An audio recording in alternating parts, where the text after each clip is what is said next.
Hey everyone, welcome to Snarf Talk with Chris. And Jerry. And this is our podcast where we give you a behind-the-scenes look as we create a comic book. We're going to talk about TV, movies, comic books, and hopefully have a lot of guests, other writers, creators, and friends. Check us out at snarfcomics.com. You can check out our blog and follow along with everything we got going on. Also, follow us on Instagram, Twitter, and Facebook at Snarf Comics. And please subscribe and leave a review on iTunes. Enjoy the episode.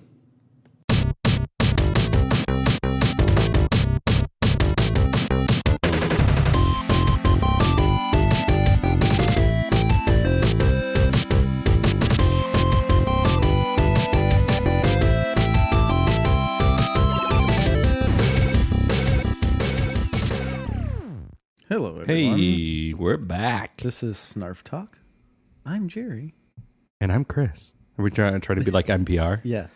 Like really with like slow. awkward pauses between everything. Like, hello, Hi. it's Snarf Talk with Chris. Christopher and Jerry.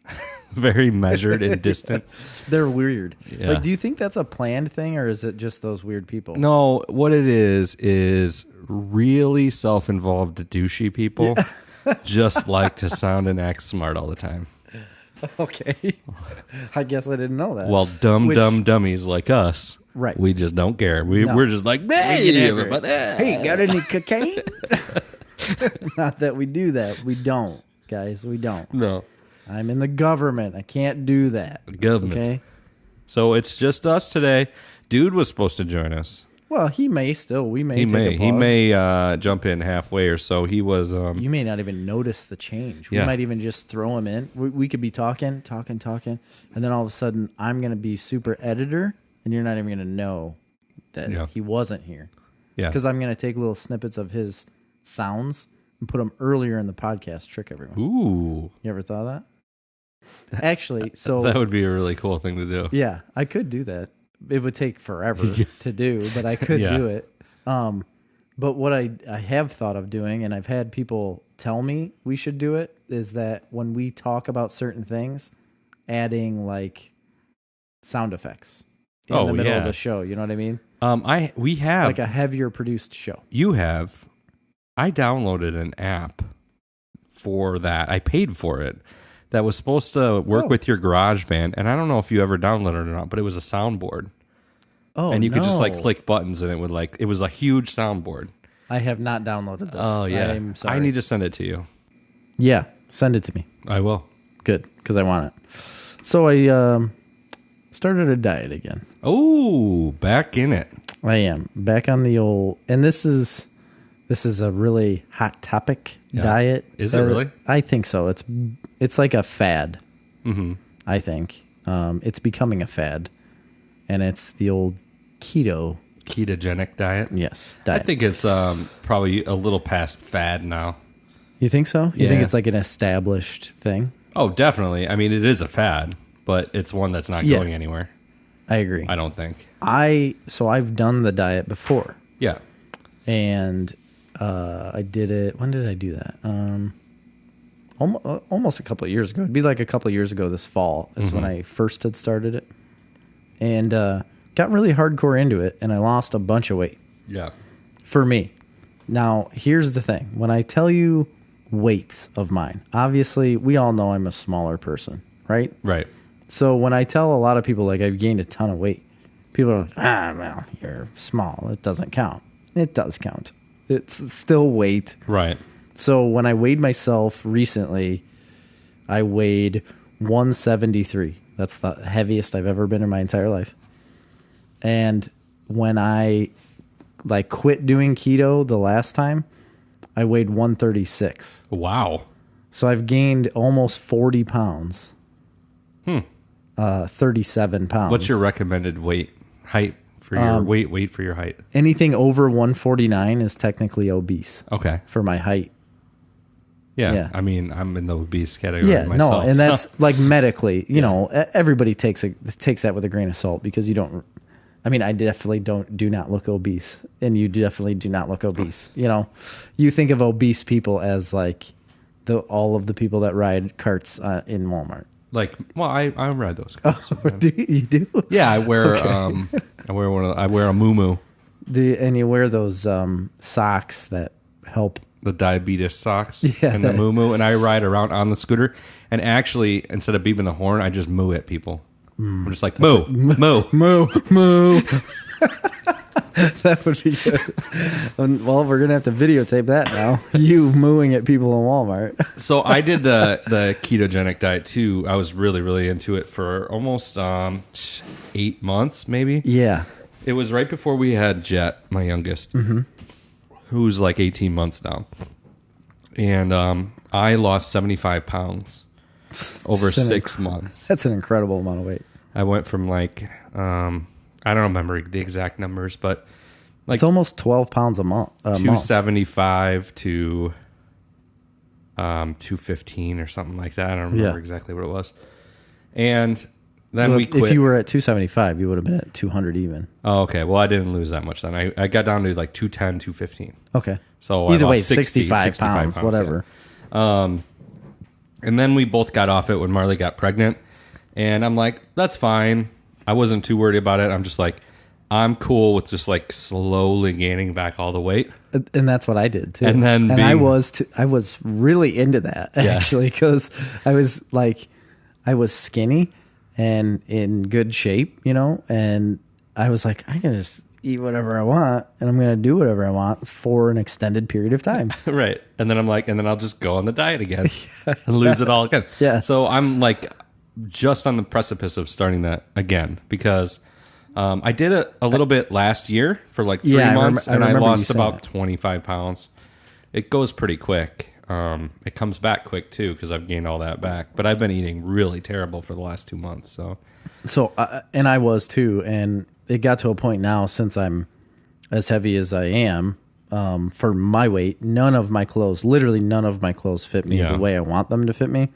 And all of my weight is held in my belly and around my neck. That's it. So like over fall and winter time, you would never notice it because I wear hoodies all the time. Right. So when you're wearing a sweatshirt, nobody really beach season comes along. Exactly. You want to wear those bikini bottoms. Yeah. I want my tight shorts, like tight shorty shorts, Mm-hmm. And I can't do that when my gut overhangs those shorty shorts. I mean, you can. No, I can't. No, I'm not going to do that. But I like the diet a lot. I love it. I find it very easy, very to do. sustainable, and it works really well. The big thing, if Dude was here, he would be into this too. Is that I also do intermittent fasting. Yeah. So I won't eat for 16 or 18 hours, and then I will eat all of my calories within an 6 or 8 hour window. Right.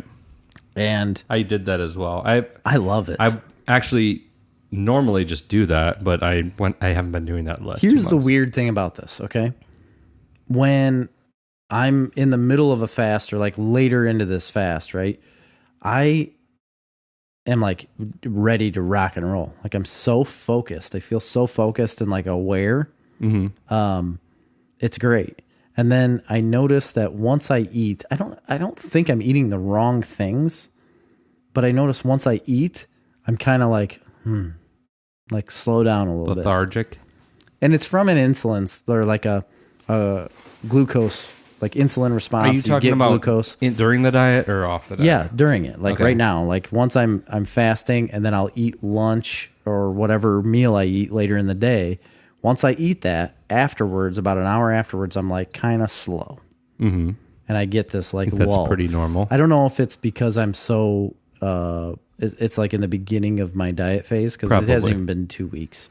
Probably just beginning. Or you're eating some unbeknownst hidden carbohydrates. Which couldn't be, it's not possible because I'm eating a meat. Like I've had meat, a lot of salads, a lot of olives because I love green olives. I'm obsessed with them, and they have really good fat in them. That's like it. That's like literally all I eat now. So like is meat and salads, basically, and some cheese, hard boiled eggs. I eat eggs every single day. That's it.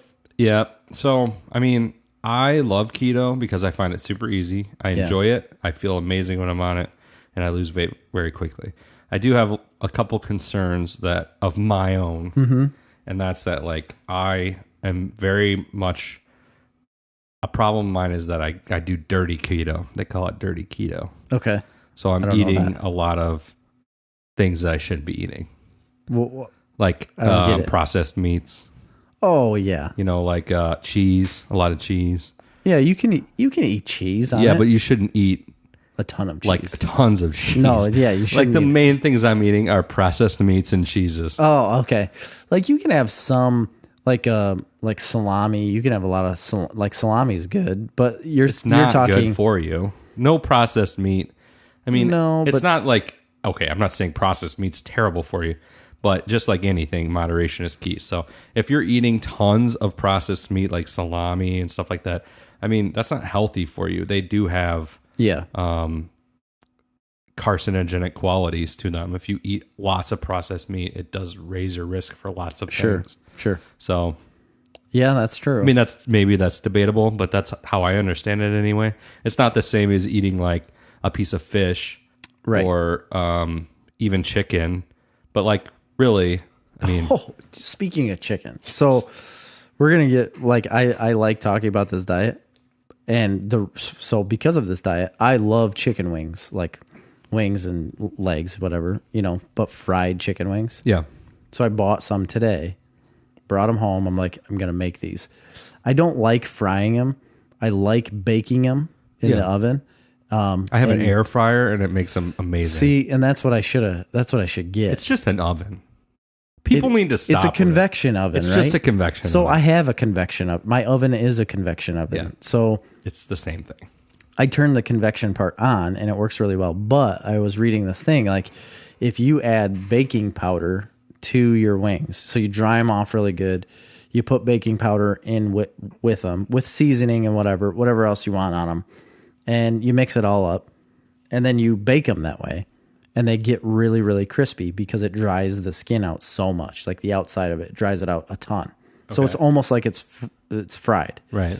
And it works phenomenally. I've done it quite a few times. Works really well. Tonight, for some reason, I had it in my head. And Amy was yelling at me through the house. Literally yelling at me through the house. Because I said, do we have any baking soda? I said. And she said, no. Or she said, yeah, I think so, but we've got a ton of baking powder. Isn't that what you need? I said, no, it's baking soda. I know it's baking soda. So I douse all of these chicken wings in baking soda, right? And it looks the same, and I just put it all over them, put a bunch of seasoning on them. I'm like, sitting there like, oh, I'm so ready for these wings. Like, I'm going to kill them. I'm just going to devour these. I'm going to prowl all over these wings because I'm Jerry the Prowler. Turns out it's not baking soda. It is baking powder that I should have put on those. And we do have a ton of baking powder because I've got a big old thing of it. And so the wings come out. And I toss some of them in 2 different types of seasonings, like sauces. Like I had a Thai curry sauce, really good. No carbs in it. I have, Frank's buffalo wing sauce. I love that stuff. No carbs in it. Toss it all in that stuff. And I pull one of those wings out and I bite into it and I'm eating it and I'm like, The one that's like all sauced up. It's like, man, this one tastes strange. I don't know about that. Like it had this incredible bitter aftertaste. Like I can't even explain to you the taste of these wings. So then I grabbed one that didn't have any sauce on it. And I was like, these don't taste good, I don't think. And I took a bite out of the one wing that, and mind you, my entire family's sitting there waiting for all of these wings that I made because that's what we were having for dinner. Right. And I bit the one that didn't have any sauce on it and I had to like immediately spit it out. The sauce actually made it better. And I was like, well, that was terrible. The one without the sauce, holy shit, was it bad. It was so like putrid and gross. And then my whole family was like, oh, I want to taste. Like all the boys, of course, wanted to taste. I was like, all right. So we passed this one little chicken bone around and everybody took this little taste. It was like horrific murder scene in my house because all of these wings were done. And it was like, there was like 30 of them ruined, sitting there. You got to go slaughter a whole nother batch of chickens. I know. And I'm going to have to bring the mink back in, kill my chickens for me. What is baking soda? I don't. What is it? The only thing I've ever known that you can use baking soda for is to open up the carton and put it in a refrigerator to absorb That's the baking smell. powder. No, that's baking soda. Baking powder is used in baking. Like Arm & Hammer.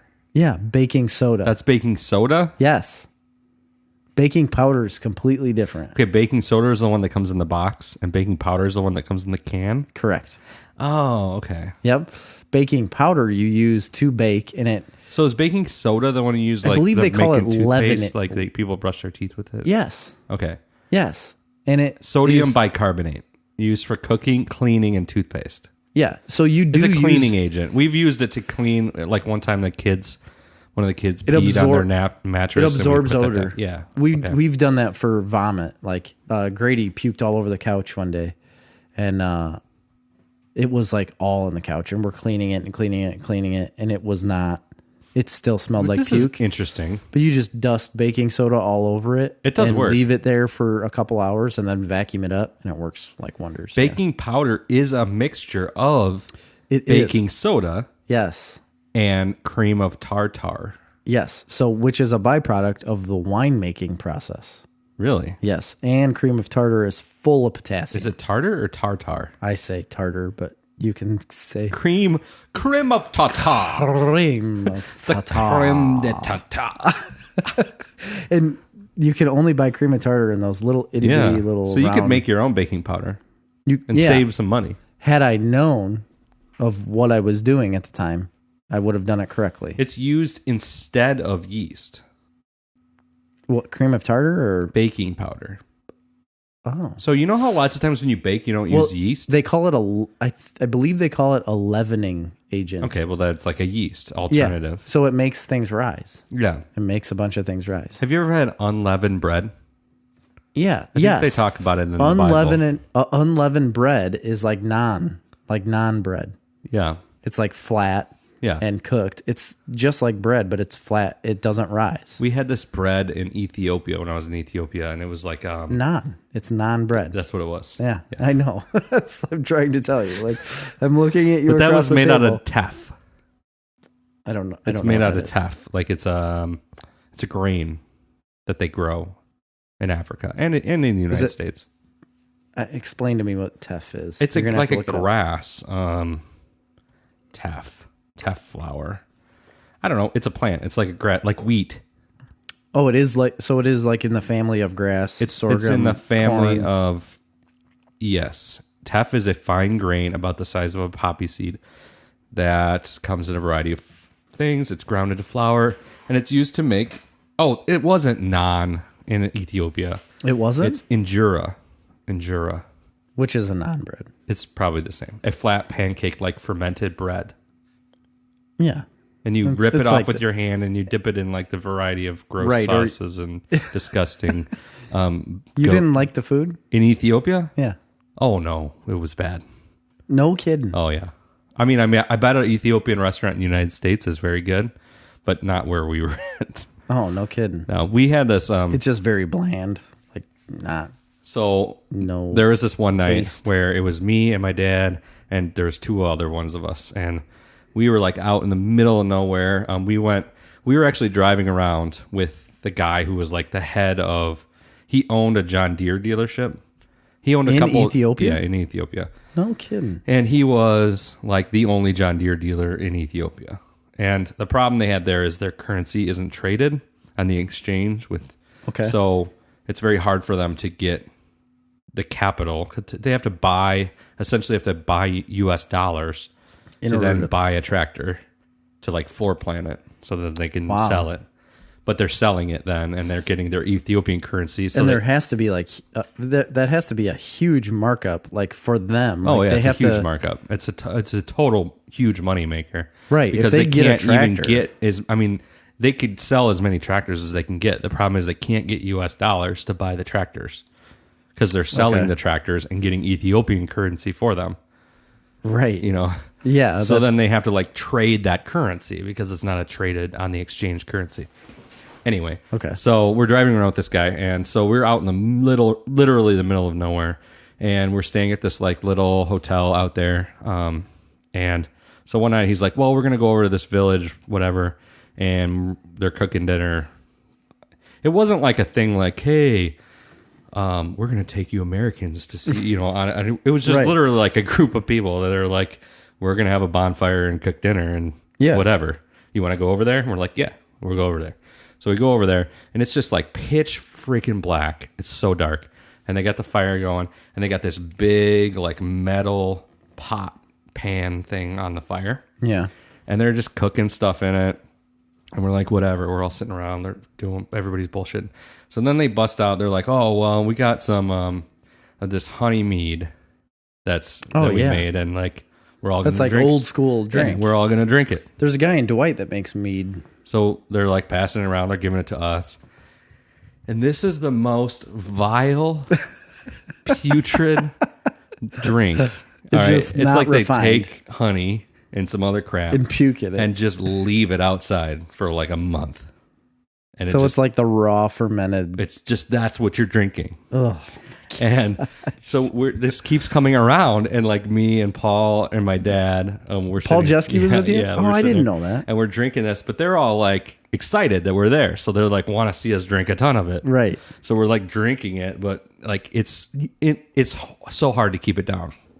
Really? But they keep giving us these big glasses, and we like have to basically chug drink them. it. Yeah. So it goes around, and then like you just watch it go around the fire, and then slowly come back to you, and you're like, oh, it's that bad. Yeah, huh? it's so bad. So do you have to keep drinking it Pretty if they much. give it to you? Yeah. I mean, it's courtesy to do it the first time, I understand. I mean, I don't know what you have to do. We were just like, I don't know. Did it make you drunk? No. Oh. Not that I remember anyway. Well, so then you were. I don't think so. Because you don't remember. So then they start passing around the food that they were making this fire, and it was just basically like chopped up really old goat. Okay. Like ancient goat. Okay. Chopped up and like just not the Snarf Talk goat. Just right? like thrown in this pan. Oh, it was so like mealy and gristly, and I'm just like, oh, so bad.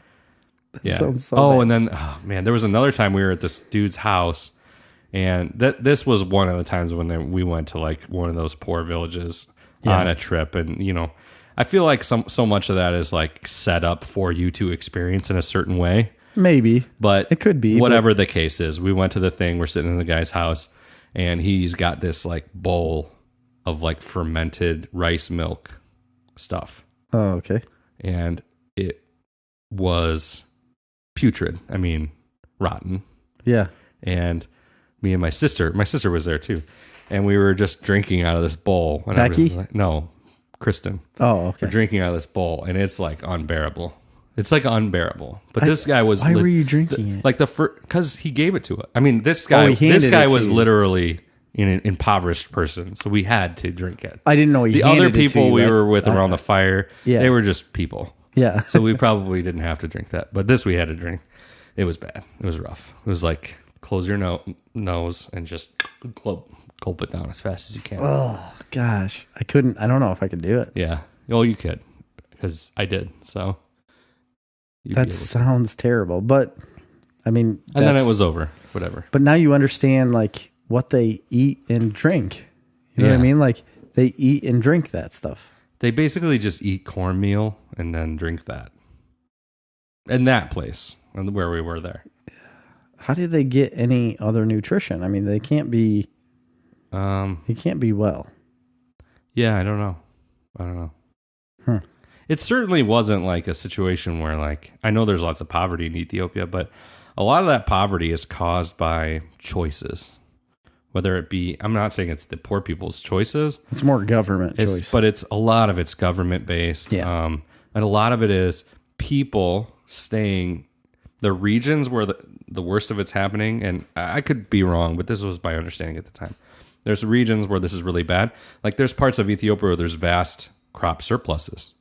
Oh. In the southern area we were in was a great agricultural area. In fact, there were hundreds of thousands of acres that were being sold or given on 99-year leases by the Ethiopian government to like China and India. And then the Chinese and Indian companies would come in and farm it all and just send all stuff back to China, like it was part of their deal. Holy crap. But there were plenty of Ethiopian farmers too. They had surpluses in this area. And it was just north of that area, in this desert region in the mountains, where is all the stuff that you see on TV with the poor, starving people. Right. But those people, there's nothing, they're in a desert. Right. They don't have anything. They don't need to be there. They couldn't They're move, like being kept there because the biggest industry in Ethiopia is aid money.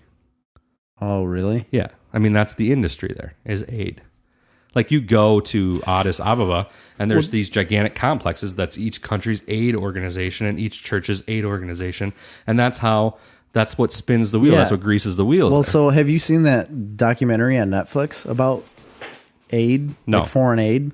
It's not a good thing. No, it's not. It actually sets countries back Big because time. people And it live off of this aid, and then it destroys the country's own economic system. economic system. So like their agricultural system is being destroyed by all this free grain that the United States is giving them. Yes. The United States is giving them free grain, and it destroys all the local Free farmers anything. market. It doesn't matter what it is. It could be like clothing, like literally any commodity brought into the country for free, given to these people, is destroying the country itself because they then don't have a market for that. Right. They can't sell it.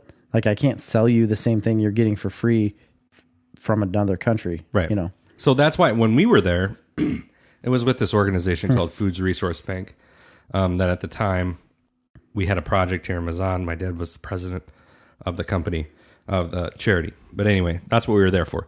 But we were there less in let's go view what's going on here. We were there more in like a fact finding. How can we help these people without making things worse? Yeah.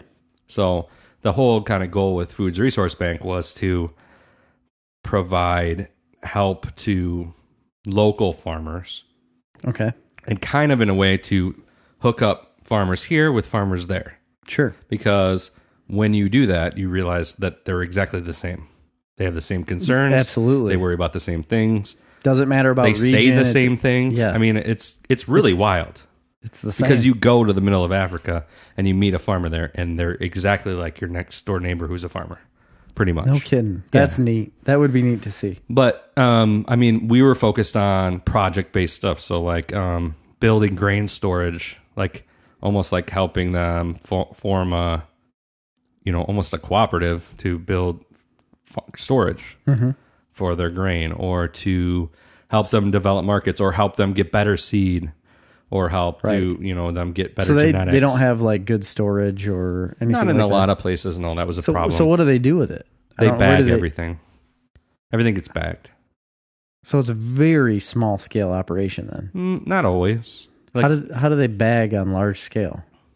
I mean, it's all done by hand. But they in 50-pound bags, and then they fill a semi with 50-pound bags. Really? Yeah. It's wild. Holy smokes! And then their and this is in Ethiopia, mind you, but in their storage facilities, they're not grain bins; they're concrete bunkers that they fill with bags of seed. Okay, so they do. Oh, but they put bags of seed in this. Yeah. Why do they bag it all? I don't know. It's easier to handle, I guess. I mean, everything's done manually. You gotta understand. They have no loaders or anything. No, Yeah. I mean, tractors are fairly rare where we were in that part. So everything's like hand picked.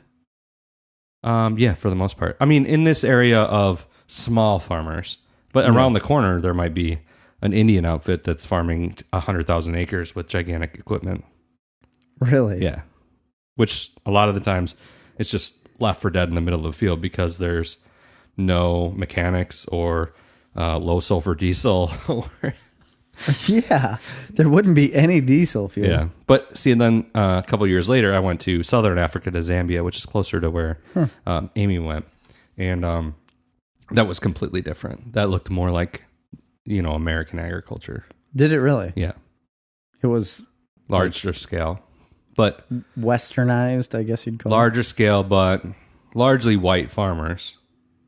There were still like subsistence farmers, really, like in other areas. But that's crazy. I guess I didn't realize that. So the closer to the south you get, the better it is in Africa. I don't know about that, but what had happened there is obviously South Africa was kind of a booming spot. Yeah, like South Africa, the country of South Africa is like booming. Yeah. So, I mean, Zambia is a very, very nice, stable country. It's definitely one worth visiting. I would say it's like, I call it Africa Light. It's very safe. Yeah. The U.S. dollar is their main currency. Everybody's speaking English. Is. Yeah. Okay. But what had happened there as far as the agriculture side goes is there wasn't a lot of large-scale agriculture there, although it's a phenomenal area to grow stuff. But there were all these... See, I think the southern part of Africa was pretty well colonized by white people, essentially. And then, obviously, terrible things happened during apartheid and racism and slavery and all that stuff. But there were still, like, the bulk of the big farmers in Zimbabwe, or what was before it was Zimbabwe, were these kind of, like, big, white, plantation-y type farms. And what happened when they had their revolution in Zimbabwe is like in the middle of the night, basically at gunpoint, all those people got kicked out of the country. Gosh. And they all went to Zambia. Oh, they did? Yeah. Okay. And so that's kind of what happened. That's where they all are now. And Zambia is progressing. Zimbabwe's not doing well. Zimbabwe. After the revolution, they're not doing well. Oh, really? No. We went to the border. We went to Victoria Falls, which is right on the border. And we went up to like the border of Zimbabwe, and there's people everywhere, and then they'll sell you like $1 trillion bill for like $1 because the inflation of their currency. So it has nothing. Yeah. There is no currency, basically. Anyone that's listening, who's unsure if they would like to go to Africa, you definitely want to go to Africa. It's pretty awesome. Really? Oh yeah, I want to go. It's incredible. I do want to go. So that's how I started keto. How did we get on that? I don't know. And why were we talking about keto in the first place? Well, because I started talking about my diet, that I was on keto, and I like it a lot. There's really nothing else to talk about it. I just wanted to round it all back to that's how I started keto. That was a journey. It was a bit of a journey, but I enjoy keto too, and I'm about to get back on the train. I think that you should. I think it's great. In the 2 years since I've really seriously been on it, it's become even easier to be on because it's been so common now. So it was pretty rare when I was first on it. It was a pretty rare thing. You're the very first person to ever tell me about it, right? And I remember you told me about it when we went to one of the Star Wars movies. I believe the first new Star Wars movie that came out could be Force Awakens. Wasn't it Force Awakens? No. Yeah, Force Awakens. We went to that movie. It was like an 11 o'clock or 11:30 show, and you weren't going to get popcorn. And I was like, what the hell is wrong with you? I said, I'm getting a big-ass bowl of popcorn. We're getting a cherry Coke or a cherry Pepsi is my jam. That's my jam, too. Like, I get a cherry Pepsi and a big-ass thing of popcorn every time. Yeah. I said, and you aren't going to do this? You're like, it's this diet I'm on. I shouldn't. And you're like, well, you know what? Screw it. I'm doing this. And I remember because it was Christmas, because you told me at Thanksgiving after you had ate normal at Thanksgiving and ate normal food. And you were like, I felt hungover for like 2 to 3 days after that. Felt terrible because of all the carbs you've eaten. And your body is just not used to that. Your body, so during a ketogenic diet, I don't know if anybody knows. If you do, I'm sorry, but I'm going to explain it. Like you transition your body into burning fat instead of burning carbs, sugar, And it takes a while to transition your body into doing that. But going back to carbs, it's like a really like almost lethargic. It's difficult. Flu-like state. Yeah, it's not good. Well, it doesn't feel either good. way. Yeah, either way is terrible. But it is a lot easier the other times that you do it. And what I've noticed is what I do. So I've done an abundance of research that I shouldn't do. Like in reality, I don't really need to do it, but I spend and waste a lot of my time researching this stuff. And what I found out, which did help me, is that it's all an electrolyte thing. Yeah. It's like completely an electrolyte imbalance. Keto, people don't understand. You can get severely dehydrated if you don't. Yeah. So, but you also, it's certain minerals it's sodium, magnesium, potassium. Like those 3 minerals is what you need to get. And most of the time, most people always get enough sodium just because salt is in everything, right? You can add a little bit of salt here and there. And the funny part about some of this diet is that you do need to add salt to things, which is completely against most modern medicine. When I was on it, we would have to add salt to, you could put it in your water. Right. And it helps. But I take magnesium and potassium right off the bat. I don't usually do it much into the diet because I won't really need it as much. But in the beginning, when I'm like trying to transition over into this ketogenic phase, magnesium and potassium, if I take a daily amount of that, which is for magnesium is only like 500 milligrams. That's all you need. And they sell 500 milligram tablets. But potassium, you need a lot of potassium in a day. Yeah. So I'll take close to it's like 4,500 milligrams of potassium that you need in a day for an adult male. It's like 4,500 or 5,000 milligrams of potassium. I'll take around like 2,500 in pill form. Does that work though? It seems to curb everything. I don't have the cravings that I used to have. Pill-type vitamins work?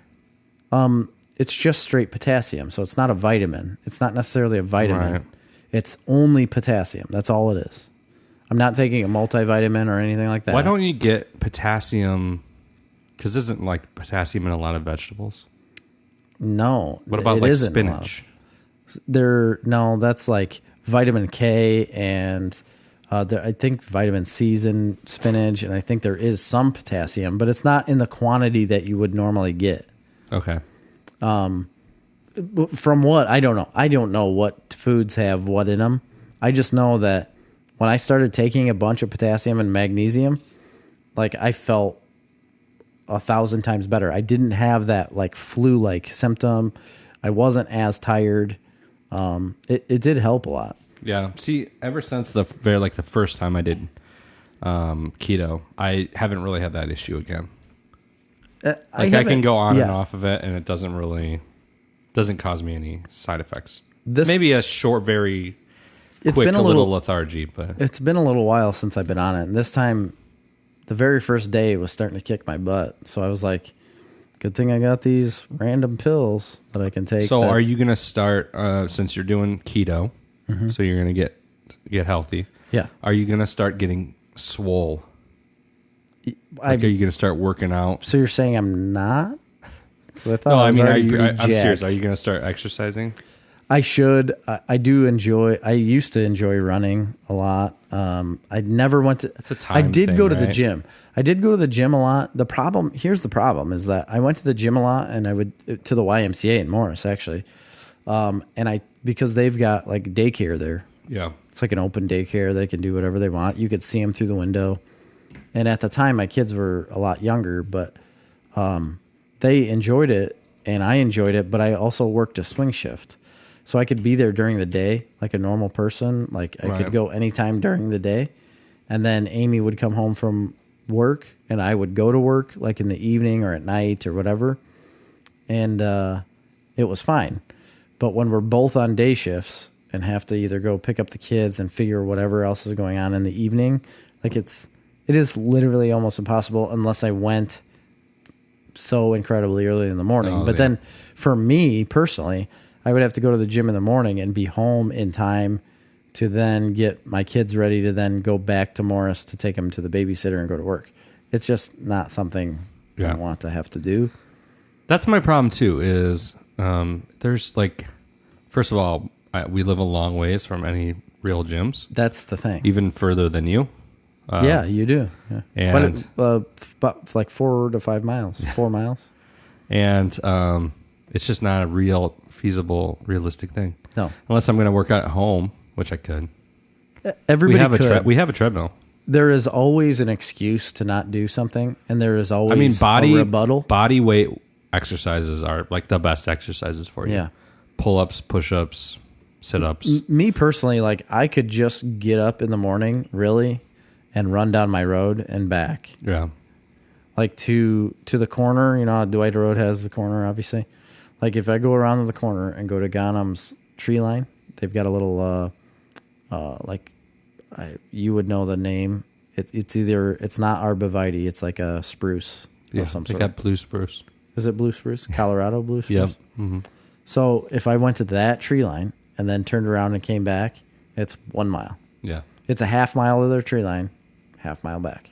Yeah, I mean, if you want to I could do only that. run a mile, like a noob. Right. Like well, a freaking noob. A PT test, well, right now, a mile would be about as far as I could ever go. That should be our Snarf Talk Challenge for ourselves and for all of our listeners.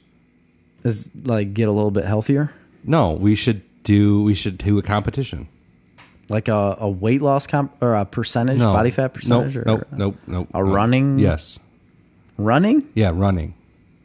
Challenge. A running challenge. We But can't. some of our listeners are runners, so they can't contribute. Yeah. There's an app that Talking you to can be Cassie. on, and you can make a group in, I think. It's called Couch to 5K. It's called Run Buddy. What is it? It's called Couch to 5K. Okay.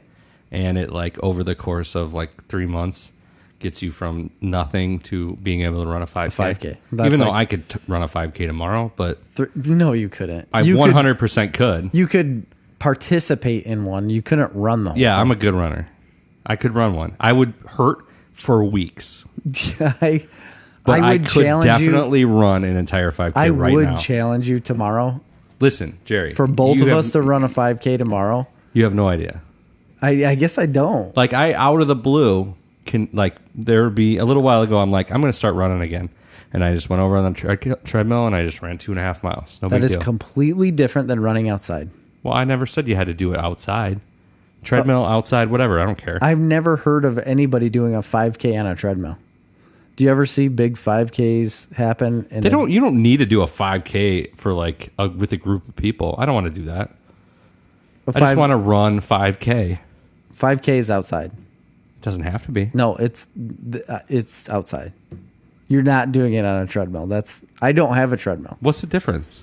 There's a huge difference. Yeah. You know what the difference is? It's I can be in harder. air conditioning. It's I can be harder listening outside. to Snarf Talk. You can listen to that while you No. don't have. I don't like to be outside. It's sunny. It's hot. It's sweaty. It burns my skin. I don't like it. Yeah, I don't care. You're running outside if we're doing this Why? because not everybody has a treadmill. Well, they can run outside then. What's the difference? It is harder to run outside. That's Bullshit. what it is. That's bullshit. Why? It is physically harder to run outside. For what? Why? All purposes.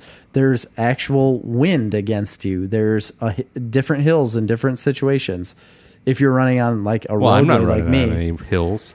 exactly. I'm running on flat ground if I'm running outside. So you'd have to find that. But if you don't have that availability, What about to a track? Can you run on a track? You'd have to find the track then. But there's that's just like tracks all finding over. a gym. Just track and Mizan. So you would be willing to drive to a gym then, No.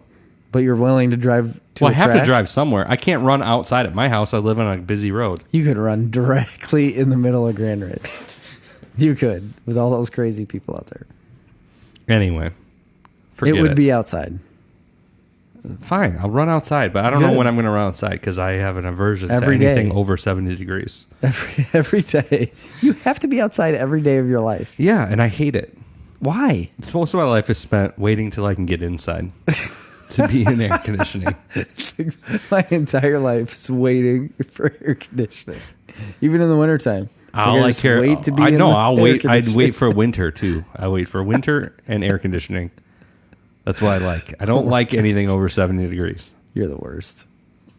Well, let's transition into some news. Okay. So, real quick though, what I saw on this is what Google News apparently thinks is news. It bothers me because I love Google. I think Google's a great platform. But they have up Will Smith and Jada Pinkett's daughter, Willow, 18, says she might want to be in a polyamorous throuple. What? I had to look it up. I looked it up while you were speaking about running. hang on, let me get to it. A throuple, 3 partners in a romantic or sexual relationship. Menage a trois. Okay. Why are they calling it a throuple? I just don't know. Instead of just a threesome Exactly. or a But menage it's a a trois? polyamorous. So let's look up that word. What is now. polyamorous? So polyamorous. I've heard that word before. I've never heard throuple. I've heard polyamorous, but So- I don't know what it means. That was I was a fan of Breaking Benjamin. Breaking Benjamin, like the band? Yes. They have a song called Polyamorous. Characterized by or involved in the practice of engaging in multiple sexual relationships with the consent of all of the people involved. So that means more than one person. So this is like So that's the opposite of monogamous. But this is like a double entendre, isn't it? No, I think polyamorous just means Throuple, which is like a menage. multiple throuples. Yeah, so I don't even get it. Like- it's like a menage a trois is like, so like 3 people. Yeah, it's the same thing. Oh, so multiple. Polyamory is having loving relationship with multiple people. That's just being a whore. I mean, I don't know about that, but I You don't think so? Like having multiple throuples with in Well, a I don't know. polyamorous thing. So you I don't know just if it's multiple throuples or one throuple. no, it's a polyamorous throuple. Well, I think they mean the same thing. A polyamorous throuple would be multiple different throuples. Multiple throuples. Well, if it was one throuple, which is still polyamorous, is it okay then? It's not polyamorous. Amorous. Well, yeah, If it's one throuple, it's multiple people. So that's then what polyamory is multiple people. right? And Multiple a throuple is multiple. That's what I'm saying. I think they mean the same thing. Polyamory. I know and that's what I throuple are mean. the So same like thing. this is the exact like they're saying the same thing in this quote. My point is it okay if it's one throuple? No, It's not okay with you? not really. What do you care? It's weird. Why do you care? Why don't you? I mean, because I don't care what other people So you do. want to be in a throuple? No, I don't care telling what Marley. other people do, though. Calling Marley and I'm telling her like What about a quadruple? that's weird A too. quintuple? I think it's weird. No, it doesn't mean I say it. I'm not saying it's wrong. I'm just saying I think it's weird. Yeah, it is weird. That's definitely weird. Like I don't know how you could have a cohesive like actual It's not. bond. You can't. You No, can't. I know you can't. It's not a thing. It's a thing that 18-year-old people do when they're like rich celebrities. Exactly. It's ridiculous. Yeah. Why is it news? Because it's only those types of people that do it, or like super annoying hipstery people. Those are the only people that are doing any of these things. That nobody cares about. Nobody cares about. Right. But the news. That was my but the question. Is like, news- why is it news? Because the news is made up of those people. Yes. So it's like an internal sounding board where they just like to echo chamber off of their ideas. That's why everything that you hear on the news does not ring true with anything that you see out in the world. No, it doesn't. But I mean, part of that is because we live in the Midwest Right. and the news isn't based here. But another part of it is because the news, these organizations, they've just created echo chambers for themselves to live in and just echo their ideas back and forth to each other. Right. Have you been on Twitter lately? I've been trying I haven't been, to make actually. an effort to be on Twitter more. I haven't been And at all. it is like such the most ridiculous, one-sided echo chamber. Yeah. In a way that no other platform is. It's just like crazy. It's really bad, isn't it? Oh, that's what I've it's heard. awful. A lot of people say that Twitter's just real bad It's right now. really, yeah. So, I don't know. I just don't think it's a reality. I mean, even a lot of celebrities that I listen to on podcasts say like it is just a super toxic environment that people do not want to be involved with on Twitter. no, it's bad. It's bad. I've been trying to use it more because I know that I was saying that I'm not a big fan of like the ag Twitter in one of the other podcasts. Yeah. But I feel like I've been trying to kind of like keep in the know In a the little loop. bit more. Yeah. But anyway, Well, so Toy Story 4 came out, right? And it did. it's done really well. It got 118 million opening weekend. Wow, that's really good. Yeah, it rocked the box Is that office. domestic or Yes. okay? Yes, domestic, 118 million. So it's the best in the franchise ever for opening weekend. But the story here that I want to talk about that I think is really fun to see has nothing to do with like anything big budget, and it has everything to do with our T-ball game on Saturday. So when you walked up with Cash, and I was sitting on the bench with Sam, one of our T-ballers. Sam had just got there. His mom brought him into the dugout, dropped off his bag and everything, and he kind of came with his head down, moping in, and she's like, well, Sam's really sad this morning, so you're gonna have to try to chipper him up a little bit, get him to play T-ball because he's just real sad. And then we had a little bit of a conversation, but not to spoil it, what I talked to Sam about, I said, hey, Sam, what are you sad about? He's like, I went to see Toy Story 4. I said, you did? I said, I want to see that movie. It looks really good. I've seen all the Toy Stories, when I was a little kid, and now I want to go see Toy Story 4. I was planning on bringing my kids, like Grant and Grady, and because Grant's on the same T-ball team as him. He said, don't take anyone. And I said, well, why not? He said, it's just really sad. I said, it's sad. What's the deal? He said, well, and this will be somewhat spoilers to the end of Toy Story 4 because he spoiled it for me. Well, I don't want to know. Well, he don't said, spoil it for me. You don't want to be. It's not necessarily spoiling it. Well, he said some things that made him sad. Okay. You're not going to be sad about it, but he was really upset, and it was really cute, really, to see like this little kid was so invested in Toy Story. He's 5, and he was so invested in like the other movies. Because I asked him, I said, so you've seen all the movies? He said, yeah, I watch them all the time. He said, I've been waiting for this movie to come out for a while.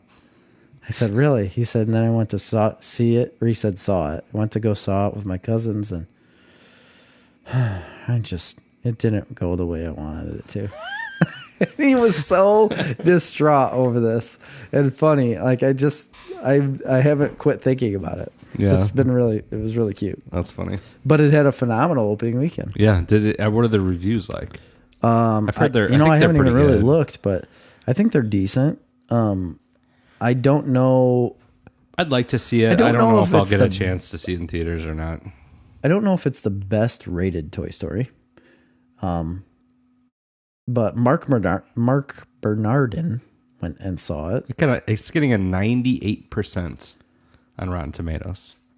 So, yeah, like one of the highest rated movies of all time. Then. It's 8.5 on IMDb. And a 95% audience score. So this movie's probably very good.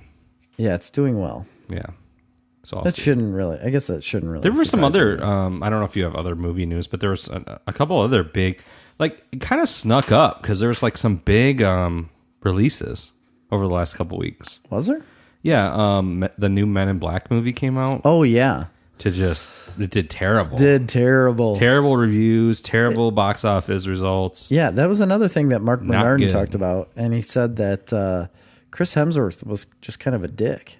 Was it Chris Hemsworth? Yeah. I thought it was his brother. No, it's Chris. Chris Hemsworth, Thor. Oh, okay. I thought it was like his brother. Liam. Yeah. Who's married to Miley Cyrus. Are you sure? Positive. Yeah, you're right. It is Chris Hemsworth. Oh, it's Thor and Valkyrie? Yeah. Why isn't it lighting the world on fire? It's not doing well. She apparently is a very good character, but he is very off-putting and not friendly at all in the movie. Huh. Well, it's got a 23%. So 23% on Rotten Tomatoes, yeah. Holy crap. Yes, of view like people or it doesn't have a viewer score. It just has a tomato meter score. So I'm not really sure why that is. Because nobody wanted to score it. Well, that seems odd though. But yeah, it doesn't sound like it's doing very well. Secret Life of Pets 2 came out. My kids liked the first one. Amy hated the first one. I didn't think it was that good. I saw it. It's okay. Yeah, it's not anything. No. So anyway, here's some other news. So I got some brass tacks. We're getting down to the brass tacks. Okay. Mm-hmm. Big news happened yesterday. It was the 30th anniversary of Batman '89. Oh, so yeah. the Michael Keaton, Why can't I think of his name? Jack Nicholson, Tim Burton. The Tim Burton Batman. 30 years ago, yesterday, it premiered. Big deal. Yeah. There was a lot of people paying homage to it, like drawing things on Instagram. A lot of artists that we follow for Snarf Talk on Instagram drew his picture a lot, and it's a big deal. Kevin Smith had a really cool thing. I saw that post. I didn't realize that's what it was for. Yeah, Kevin Smith had a really good thing about Batman Keaton. And then meeting Michael Keaton in like 98. He went and saw, like, was waiting. He had to work one day and then got to leave work early, June 23rd, 1989, leaving from the Quick Stop. And he went to go see... No, it wasn't Quick Stop. He was working at Domino's. Domino's, that's right. You're right. So that's crazy. So he leaves, gets to go see Batman, whatever, and thinks about how great this movie is and everything like that, because he's getting to see Batman on the big screen. And then, not even 10 years later, 8 years later, he gets to meet the actual actor himself at an award ceremony. It's just really cool to see that. Like, it would be really cool to do. But yeah, big deal. Batman 89, 30th anniversary. And it's funny you rewatched that movie. I just rewatched it. It's been a year probably, but I bought the box set of all the Batman movies. And I rewatched it, and I like it. I liked it. I thought it held up pretty well. It's very un-Batman-y. It's not. It is. It's not really. And as a kid watching it and growing up on it, that's Batman. Like, it's as Batman gets. Yes, it is. Because you don't really have any concept of the story when you're a kid. And but then watching it as an adult, I'm like, oh, this is very... It's clear Tim Burton had no idea what Batman was. No, he really didn't. He hadn't read any of the comic books. And I guess there was some things I had read before that was kind of like his thing. Like, he famously said, like, I don't care. I don't want to know any of that. And right. I'm going to do whatever I want. That doesn't surprise me. But Tim why? Burton's kind of weird. Why did they let him do that? It worked out. It's a good movie, but... It did work out. It's Batman enough to pass, I guess. But it's not quite what I would expect. The Batman Joker's great. Sure, absolutely. That movie is the Joker's movie. It is. It really is. Yeah, it's all about Jack Napier, basically. Yeah. It's 100% about his... It's like his origin story, rather than Batman's already an established character, but Jack Napier becomes the Joker in that movie. Yeah, and he has way more screen time. Yeah, a lot of screen time, and he chews it up big time. You ever dance with the devil in the pale moonlight? Yeah. What does that mean? Nothing. Remember we talked about it? It does. No, it means nothing. It means nothing. No, I looked it up afterwards, and people have meaning for it. People made up meaning for it. Maybe. At the time. But have you ever danced with the devil in the pale moonlight? Like, have you ever went out in the middle of the night and fought a man? Well, that's really bad. What is the meaning of the Joker's question? Yeah. Clearly it has meaning. I'm just saying that, like... But what is the meaning? So in the context of the show, it's like, have you ever fought a bad man, right? Or have you ever... The Joker is basically asking if Bruce if he's ever tangled with fate. If he's ever experienced real grief. He asked that question for many reasons. First and foremost, he asked because Bruce was calling him out. In that scene, Bruce Wayne was basically telling the Joker that he was crazy. A loose screw with a weak mind that was driven insane by his own horrific actions. The Joker retorted with the above question, in essence telling him, how would you know anything about it? Have you ever experienced serious pain like I have? I'm not buying that at all. I think that people ascribe their own meaning to it. The point I was trying to make is that it meant nothing at the time, and they had no deeper implication at the time, because I read an article once, I think, where Jack Nicholson or somebody had wrote that, and they literally, it meant nothing. Really? Yeah. But people have ascribed a meaning for it. But you would assume it would have some sort of meaning when you're saying it as a phrase in a movie. The two main characters in a movie are talking to each other, and one of them says that, it has to mean something. And I dance like with that. The devil clearly means like fisticuffs. No, it means like you're taking risk, like the ultimate risk. Yes. So you ever danced with the devil? You ever took a real risk right in the pale moonlight means nothing.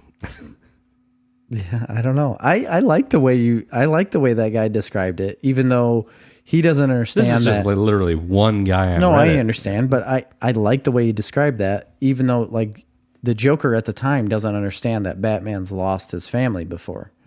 So they do share some sort of a loss together in that moment, even though they both don't know it.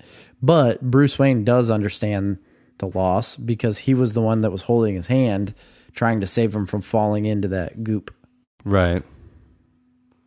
So, yeah. I don't know. I guess we're going way too deep into that. You want to get nuts? Let's get nuts. Let's get nuts. You know what I just caught last night? We watched Under the Red Hood. Yeah. Grant wanted to watch it, so I picked it because we were on the DC app. That's funny. We were starting to watch, not that one, but another one on the DC app yesterday. Yeah. So we started last night. We were watching it, and at one point in that show, they're fighting a guy. I can't remember who they're fighting, but they're on a rooftop, and Batman says he's like running, and he doesn't quite like look at the camera, but he looks that way, and he said, "You want to get nuts? Sure, let's get nuts." They just changed it a little bit. Yeah. I all of a sudden, I wasn't even paying attention. I was on the computer and I heard that line and I looked up and I was like, wait a minute. And I rewind the show. Yeah, they definitely say it. And it's hilarious. Isn't that one rated R? No, PG-13. Okay. I can't remember what the one that we were going to watch was. Graphic language.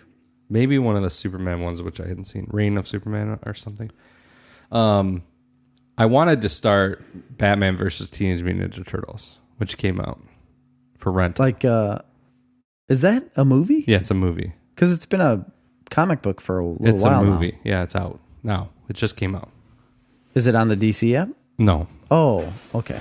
It's like Redbox or something? Well, you have to like rent it on Amazon. Oh, I think for like $3.99 I think you're going to have to do that. And yeah.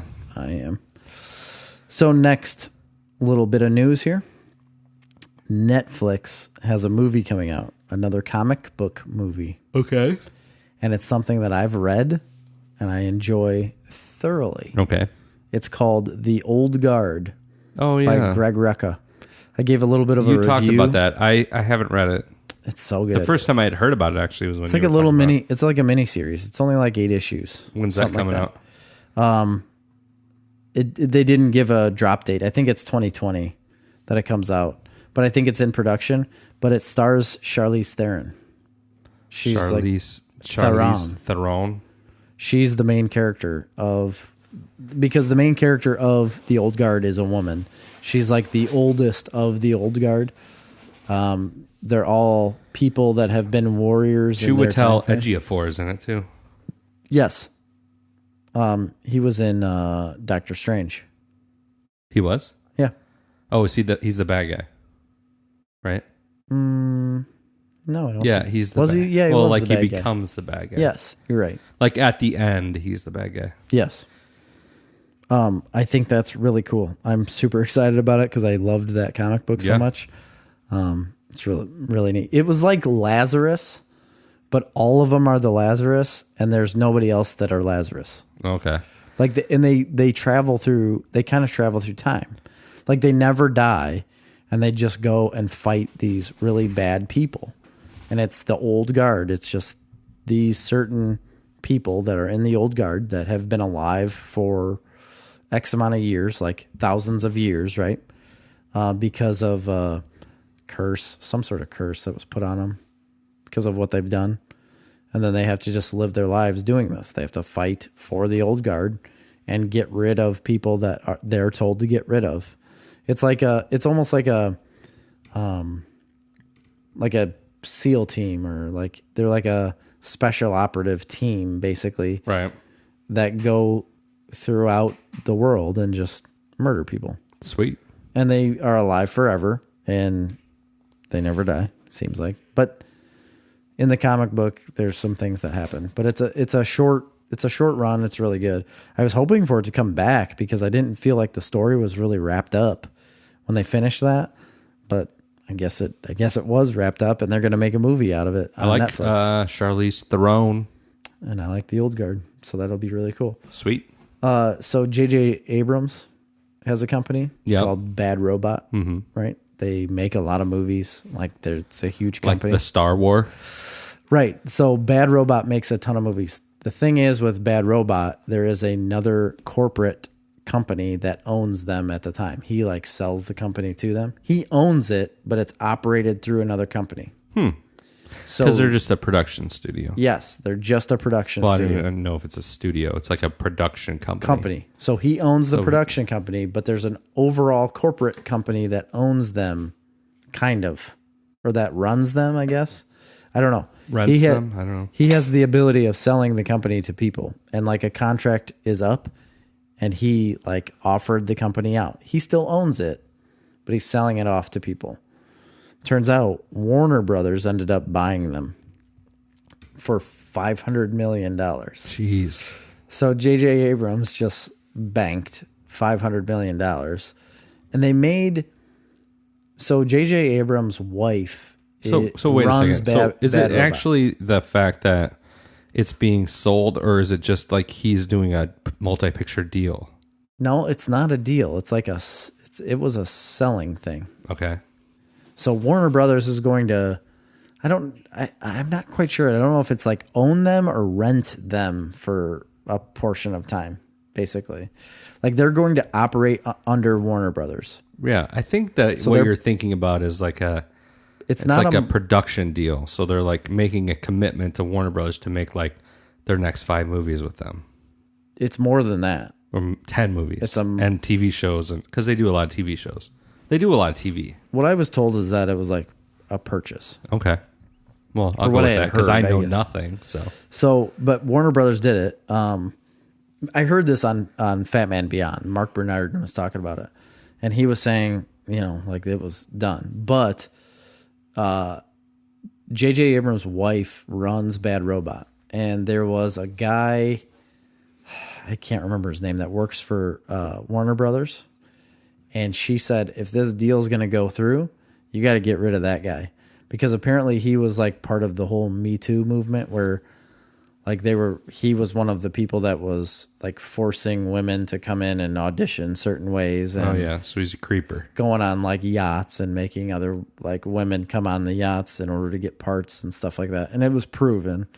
And yeah, he was like a jerk, like a creep.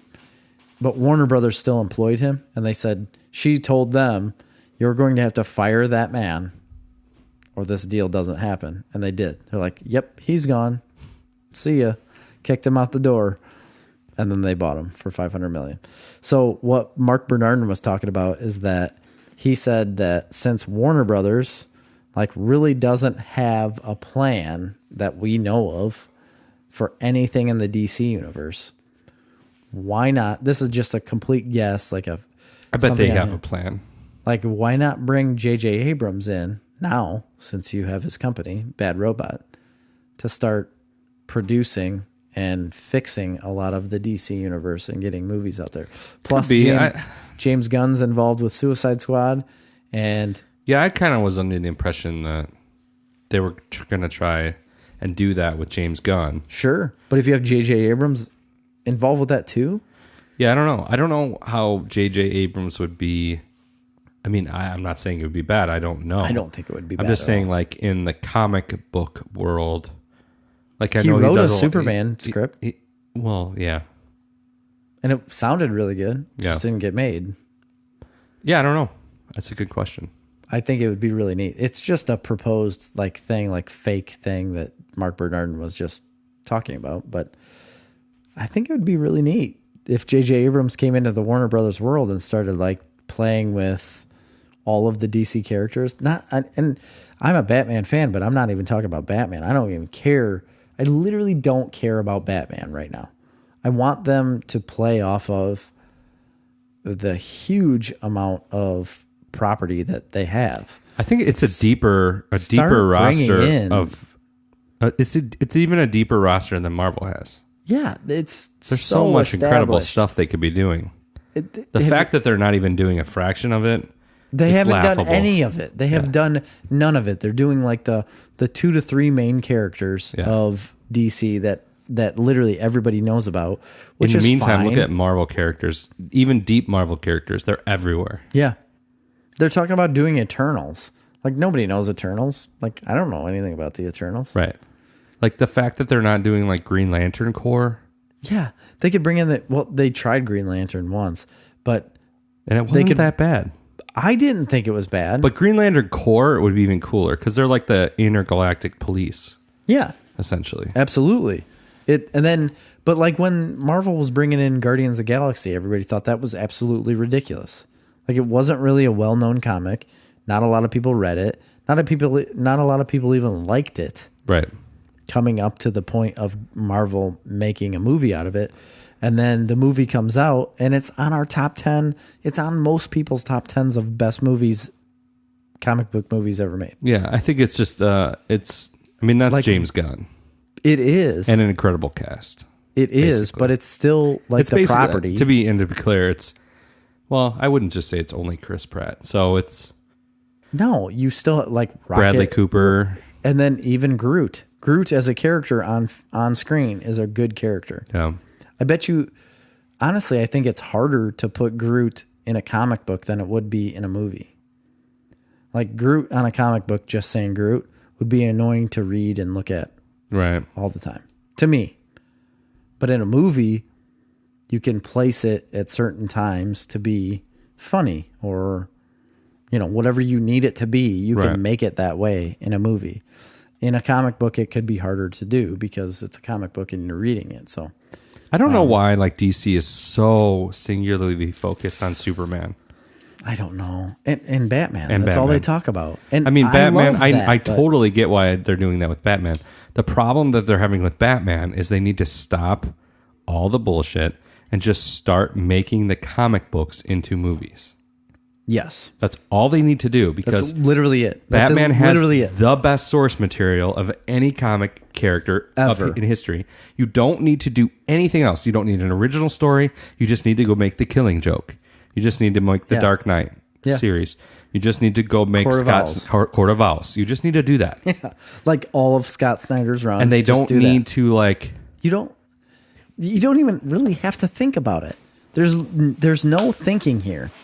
It's been written for you. They could take Scott Snyder's run, which was what? It's a complete was that adaptation. 50 issues, 40 issues? Yeah, something like that. They can make that into 9 movies. Yeah. And just have a Batman universe that exists on its own. Yeah. And they can flirt with other characters, but they don't need to bring them in. Isn't that funny how you look at that stuff and to us it seems so cut and paste, right? It really does. I don't Because we're not looking at it. It's ego. It's ego. These are movie studios. These are people in power. They want to exercise their vision. I think they're so out of touch. I think that Marvel was in a unique situation with Kevin Feige, where he was not out of touch. And he's not. He's a nerd. He's not out of touch. He's from the comic world. He gets it. But Jim Lee is involved in DC. That's what I was going to say. Look at Jim Lee. Jim Lee's been involved with everything. He's just getting started. I mean, he's been so involved since the early 90s. He started Image Comics. I mean, he knows what's good. But he knows what's like the director of the DC Entertainment. I understand that. Isn't he the entertainment director? He is now. But this new. That's a new thing. Yeah, that's true. But either way, who doesn't take Jim Lee's... I mean, maybe they didn't. Maybe they didn't even ask him for an opinion. Maybe he's not as good at that as Kevin Feige. No, I'm sure maybe he probably isn't. But either way, Jim Lee's made some very good decisions in his life. Oh yeah. And he's made some very good decisions with like whole runs of comic books. That's why I don't understand. They're doing the right things on the animated movies. So why aren't they just doing that in live action? Make it live action. Honestly, Flash is a perfect character to translate to cinematic. Why can't they just... I don't even care if they take the animated movies and make them live action. The exact same things. I would be happy with that. Yeah. Completely happy with that. The majority of people in the world right now would think it's a brand new movie and never remade. Oh, yeah, they'd have no idea. And we would know it's a remade thing. And if you listen to our last episode where we go over... No, 2 episodes ago where we go over our top 10 superhero movies, you would hear a lot of them. Animated superhero movies, yes. You would hear a lot of those movies. And you would know that they'd be a remake. But you would not be sad that these would be a remake, because seeing them live action would be absolutely amazing. Yeah. Why don't we run a movie studio? Let's just start it tomorrow, real quick. You think we could just... We just need a couple more listeners to kind of bolster our numbers. Yeah, maybe a little bit. You guys could hook us up with that. But I'm really excited. I hope J.J. Abrams does something really well with... I mean, I know he's going to. He's done a lot of good things, but with Warner Brothers... Speaking of DC Comics, I have some news. Okay, go for it. If you're ready for it. They have shut down all their imprints. So Vertigo... I knew Vertigo was done, but I guess I didn't know. I don't know what other ones there are specifically. Dark Horse? There are no DC imprints anymore. It's all just under DC. So what was... It's just DC Comics. Yeah, is there a reasoning behind that, or... I think it was actually Jim Lee. I was read about it because he was on Twitter and he's like, it's not a big deal. It's just DC now.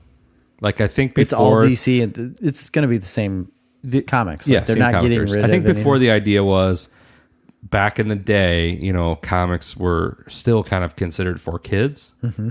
And so they had Vertigo, which was the adult titles. And now comics aren't really for kids anymore. No, it's across the board. It's pretty much everything's aimed at adults. And there are kids that read comics, but for the most part, it's a... Well, the problem is what happened is that the kids that it was aimed at before are now the adults, right, that were the target area before, and it hasn't translated to younger kids because nobody reads anymore. Right. And I like, honestly, Vertigo, for me, for my money, is probably the best. It's been the best imprint for my money. Is it had Sandman, Preacher, Why the Last Man, Fables, Lucifer, stuff like that. So I mean, it'll be great. It doesn't bother me if they don't get rid of it. They are going to have 3 DC imprints. So they're going to have DC, the regular DC. They're going to have DC Zoom and DC Ink. And it's all grouped by age. So DC Kids will house books for 8 to 12. DC Zoom, plain old DC, will contain 13 and up. So it's PG-13 and up. Okay. And then... DC Black Label will be 17 and up. So that's like the Vertigo stuff. So anyway, I thought that was interesting. Yeah, that is interesting. I don't know why they decided to basically get rid of all their imprints and then just make new imprints. I don't know. But they probably just wanted to brand the word DC. I think people didn't associate Vertigo with DC. Probably not. So probably not at all. I made the mistake on one of the podcasts just recently. Well, I mean... I said, isn't that a Vertigo comic? And you're like, well, yeah, DC owns that. Yeah. So if you wanted to, I had the best Vertigo comics for new fans. Yeah, go for it. A lot of them we've read. So this isn't my list, but it's comic book resources. And it's pretty good. One would be Sandman, Preludes and Nocturnes. Oh my gosh. And it's great. Yes. It's a great book. I haven't read all of Sandman. I haven't read it still. all either, but everybody should read it. I can't believe it's not a TV series. Especially after they just made Good Omens. Yeah, I don't think you could make it like Good Omens, though. David Tennant would be great in that role. As Sandman. Yeah. Yes, absolutely would. Holy smokes. What's his name? It's not Sandman. No, it's what is it? Is it Morpheus? Yeah, that's right. Yeah, Morpheus. What about that was on Fat Man Beyond 2, is where Mark Bernard, they do a Q&A with the audience at the end of Fat Man Beyond, and because they do it live at the Scum and Villainy Cantina in Los Angeles, and there's a audience there, and one guy asked him, like, who would you bring back from the dead to play a comic book character, like somebody that has passed away that you enjoyed? Oh, I already know what it's going to be. It's going to be, what's his name? Alan. No, it's not. It's not him. I know who you're thinking. Alan Rickman. No, it's not. Because he would be perfect. He would be really good, but Mark Bernardin said David Bowie. Oh, well, he'd be great too. Wouldn't that was he my be- second thought, but I think Alan Rickman would be Wouldn't really. I think don't Alan know. Rickman would be the best. He think kind of already played that character as Professor Snape. Yeah, but as Snape. That's the same guy. But yeah, like if you look at either one of them would really be really Either good. one of them David would be Bowie great. just looks like him because he's so pale. I feel like David Bowie was probably the inspiration for the character in the first place because he kind of looks like him. He does. But so does Neil Gaiman. Neil Gaiman kind of looks like David Bowie. Neil Gaiman looks like Morpheus, the Sandman. He does. He really does. He is drawn that way. Anyway, so that was one of them. Another one would be Preacher. Preacher's very good. I have read the series. I have the series. I need to reread it. It's been so long. I've heard the TV show is great. I haven't watched all of it. I only saw the first season. I did see the first season. I think it's on season 3 now. Yeah, it's been quite a few. I didn't even know it was still going. Is it still going? Yeah, and I think it's pretty successful. Okay. But apparently it's very slow, and a lot of comic fans are kind of getting annoyed, supposedly. Yeah. Another one is, it was on my list of one of my favorite or top 10 books. One of those lists we did, and that's Transmetropolitan. Oh. And another one that would be an amazing movie. Actually, no, an amazing What's a show, probably. Spider Jerusalem? Yeah, something like that. Spider something. Spider Jerusalem. Yep. Yeah. It's a great, like, he's like a gonzo journalist in a cyberpunk future. It's really cool. good. Yeah. There's like political drama, which it's great. You could easily translate into today's. Oh, day and age. It's literally it's how it's not being transcendent. done right now is insane because it is everything. It doesn't matter. Right now. Like I said, that's transcendent through anything you want to do. Every day and age, any era, you could put that in. Who would be a good Spider Jerusalem?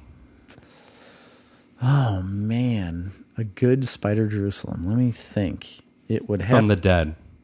From the dead? Yeah. Oh geez, that's even harder. Anthony Bourdain. Bald and with glasses. Yeah. He could definitely do it. He was basically a Spider Jerusalem in real life. Yeah. They don't have to be dead, but I don't know who. I don't know. I'm not. You know good who'd at be this good? stuff. Ed Norton. Edward Norton would be perfect at that. Yeah, he'd be good. He'd be really good at or, that. John Stamos. Christian Bale would be able to do it probably. No, John Stamos. John Stamos. Nah. No? All right. Well, what's the guy's name? Matthew McConaughey. Yeah, right. He could do it. There's a great meme on Facebook that I can't stop laughing at. That's Matthew McConaughey, like in a tuxedo, looking good. And then from Dallas Buyers Club in April, and then it's him and Dallas Buyers Club. It's like planting in June. It's hilarious. And he's crying in a car. Yeah. Another one on the list is Fables. Another great book. 5,000 issues. Hellblazer. Constantine. Yep, John Constantine. Who would play a good John Constantine? Keanu Reeves. Keanu Reeves would be really good, I think. Well, speaking of that, so what I was going to say earlier about Marvel is doing Eternals.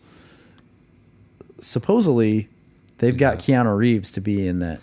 Apparently, he's in Toy Story 4, and he's the best part of the movie. He is? Yeah. I didn't know he was even in it. Yeah, he's in it. He plays like a stuntman toy. Oh. Anyway. Cool. They should reboot the John Constantine franchise with him. Yeah, I'd be on board 100%. But everybody really liked that British dude that played him. Yeah. He came back in... didn't he come back in some DC show? He was in some of the other CW shows, like in crossovers. Yeah. I think he was in Legends of Tomorrow. And then there's a new Hellblazer animated movie out for rent. It just came out for rent. Same guy does the voice? Same guy does the voice. Okay. Which I think is cool. Yeah, that's awesome. And I really want to watch that. I actually was going to watch that I like tonight. that when they're well-received like actors.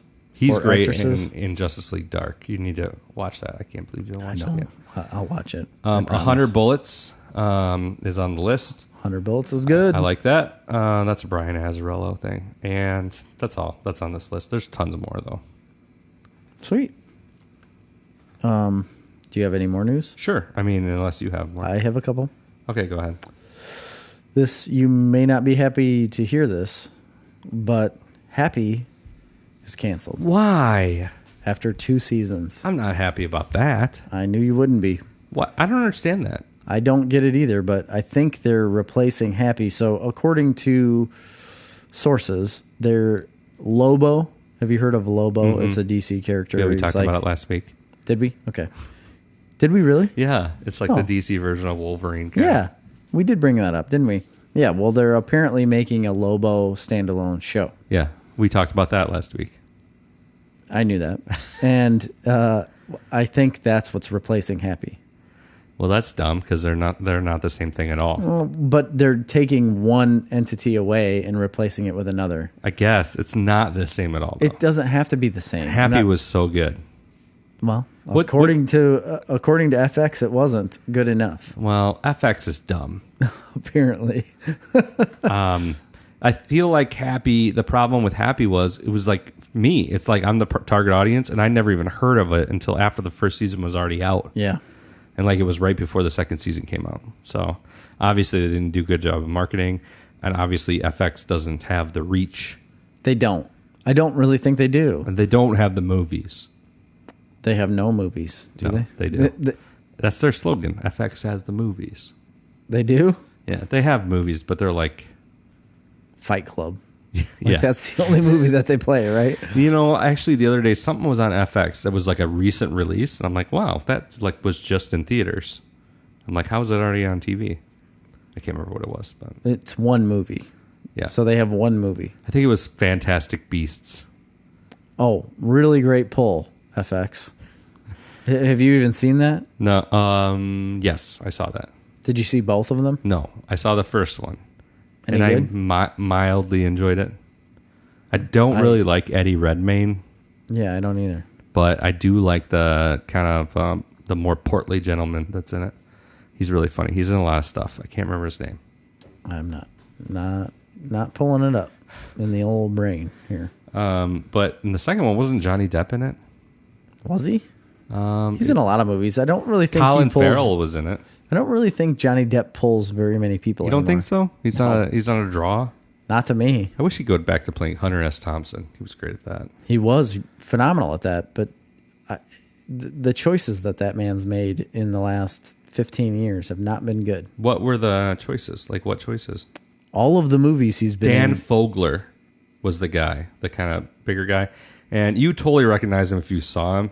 He is in The Walking Dead right now, but he was in that movie Balls of Fury with Christopher. Still not ringing a bell. Oh, I mean, I know that pong movie. But, yeah, no, I know the movie. But I think he was in that movie too, that Star Wars movie where they go on a road trip to California to break into George Lucas's. Yeah, I know. To see Episode 1. He's like I think it was called Fanboys. Fanboys. He was in that one. He reminds me of the guy. Oh shoot, I don't remember the movie. I know who he is. I see him now because I've looked him up on Google. But his first television appearance was on Fox's 30 Seconds to Fame as a contestant impersonating Al Pacino. Really? Yeah. He's got a really. He's on the voice. Goldbergs. He's the uncle on the Goldbergs. Yes. Yeah. Yeah, he is on the Goldbergs. Yeah. That's like the only thing I remember him from. Yeah. He's been in a lot of stuff though. Anyway, he's pretty good in that movie. So let's see. What else do I have here? Fantastic Beasts. Okay, the big one that I wanted to talk about. We could talk a lot about this. So there's a Dune movie happening, right? Yeah. So the Dune movie, everybody has heard about. What's his name? Dennis Villeneuve. Villeneuve is directing. And he made directing that movie. Arrival, right? Yes, he made Arrival, and I think it's Villeneuve. Villeneuve. Denny Villeneuve. Denny Villeneuve. Villeneuve. Villeneuve. Villeneuve. New. New. Okay. He also did Jupiter something. Jupiter Ascending. Yeah, he did that movie. Or Descending. Right. Yeah. Is it ascending or descending? Yes. There's a new Jupiter Descending, I think, right? Descending or something show on Netflix. Or coming. Like or going. Yeah, who knows? Anyway, he's directing the movie. Everybody knows about that. But apparently there's also a a Dune TV show that is being produced. There already is a Dune TV show, but no, there's a new one. Okay. A new Dune TV show that is in the same world as the movie. And Denny is directing the pilot episode. What service is this on? I don't know. But it's the same universe as the movie. The show and the movie are going to be in the same universe. And is the this show coming in 2019? The movie, no, I think it's 2020. Okay. And I think the show is too.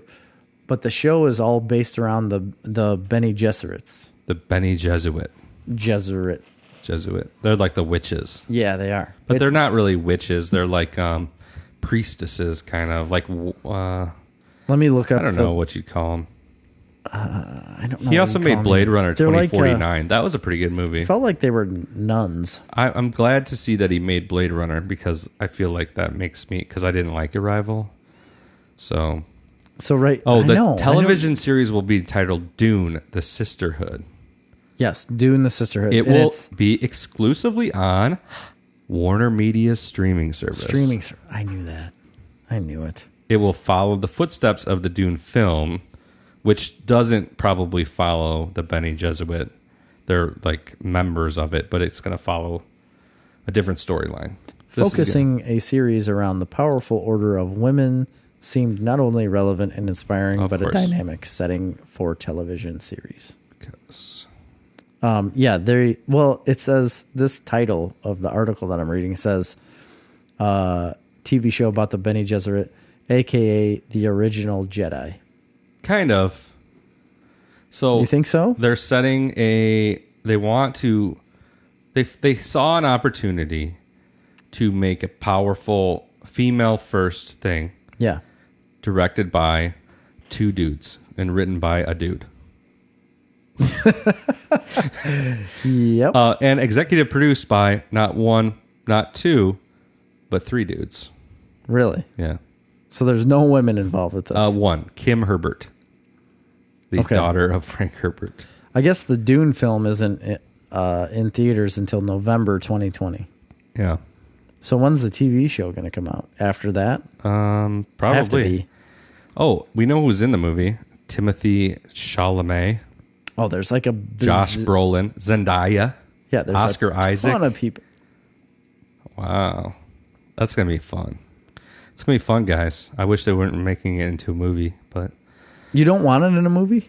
You want it in a TV show? It's too deep for a movie, man. It's so deep. Too deep. It's huge. The very first book is 700 pages. Something like that, right? Yeah. And then there's two more books after that are canon. Here's my argument for it not needing to be a movie, okay? It's super deep. It's serial storytelling easily. Yes. It doesn't need to be like hyper super special effects. It's not like that kind. It can be, but it doesn't need to be. Do you think it should be more like Mad Max style? No, I think it's like physical effects. Because a lot of the story of Dune, it's like tension and inside people in their mind. You know it is, I mean? but it's also setting. Yeah, it's a striking setting for sure. Like everywhere they go. Yeah, it is cinematic in that extent. Yeah, right. So I feel like a Mad Max Fury Road style kind of setting could be really good. Or like Star Wars. It's kind of like Star Wars like too, Tatooine. Yeah, type thing. It's kind of maybe. I think Tatooine borrowed heavily from Dune. Guarantee. I don't know when Dune came out. It came in the 50s, right? Something like that. It was a long time ago. Okay, I know that because it had to have borrowed heavily from Tatooine, and I know. What about Beetlejuice? That's what I was gonna say. Beetlejuice also did the whole sandworm thing. Yeah. And sandworms, right? You hate them. That's what he says. That's you hate pretty them, good. right? That was pretty good. I practiced that for a long time.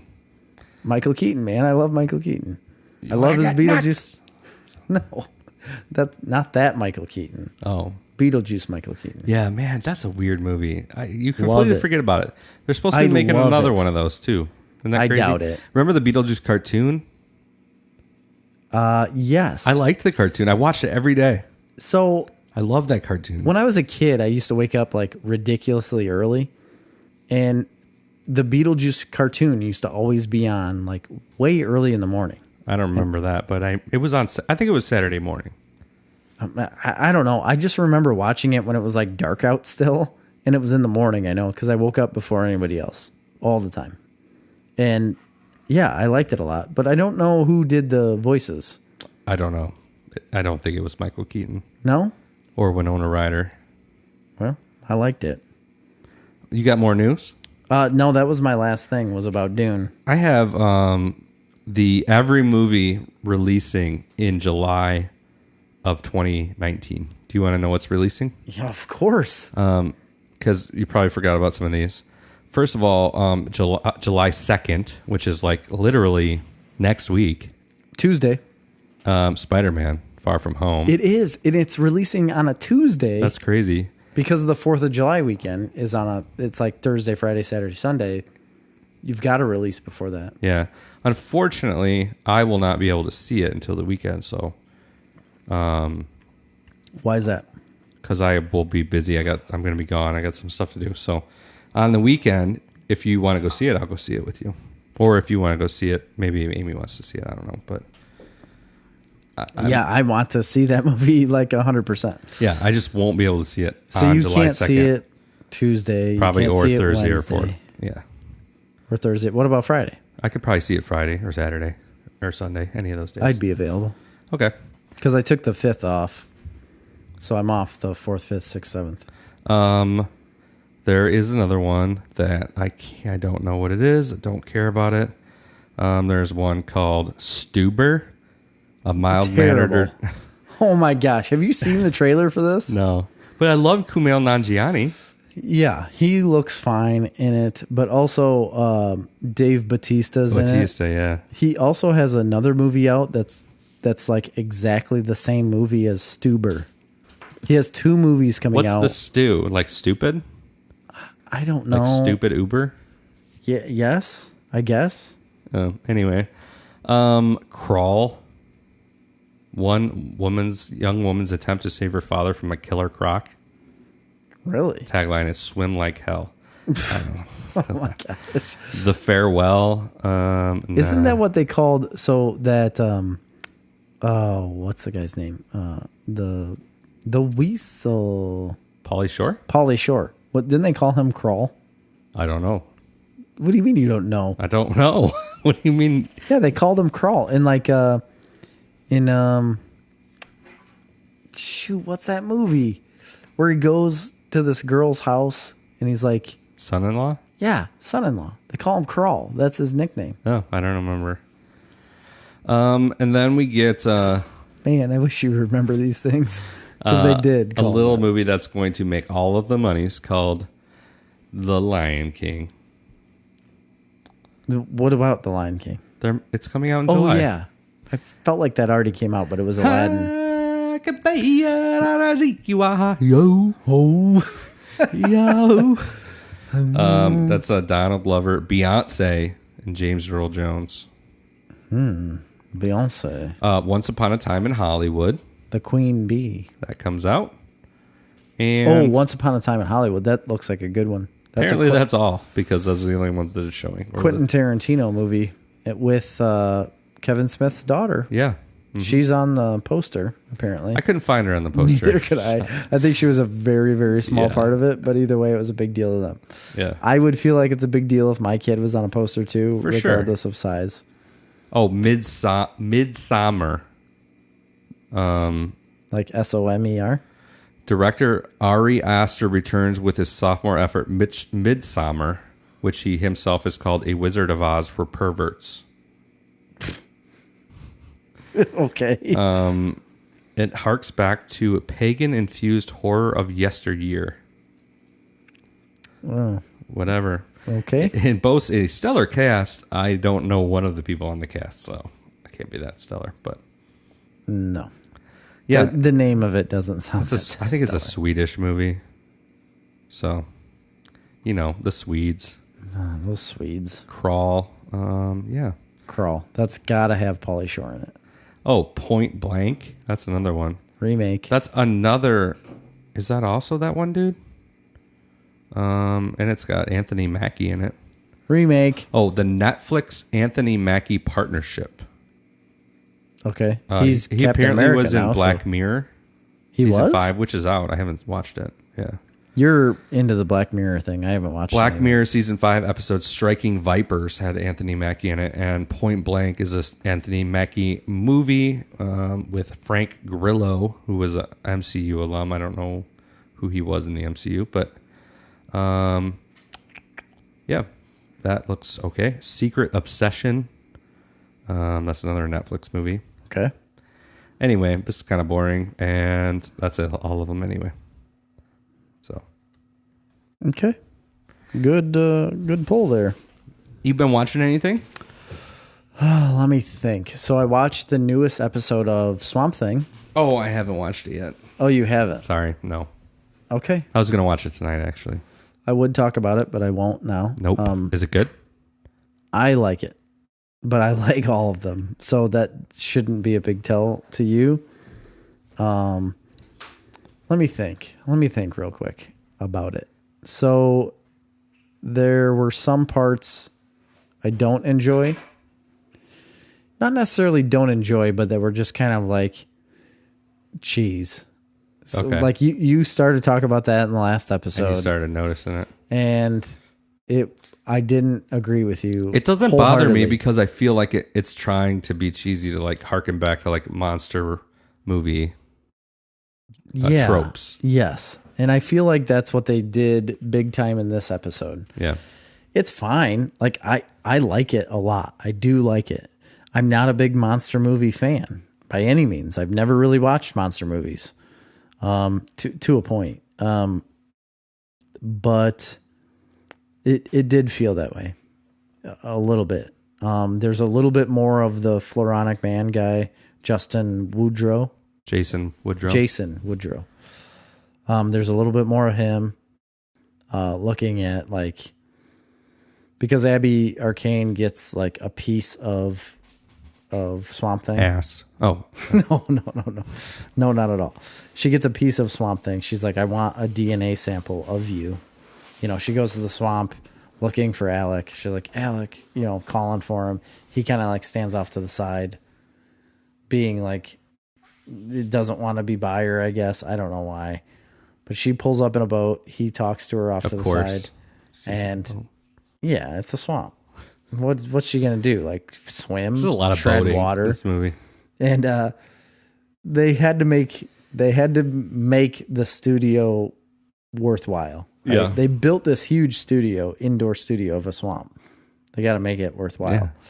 So she boats over to this thing and looking for him right in the beginning of the show. And he's standing off to the side. And at first you think the swamp is like overtaking her boat because she's calling for him.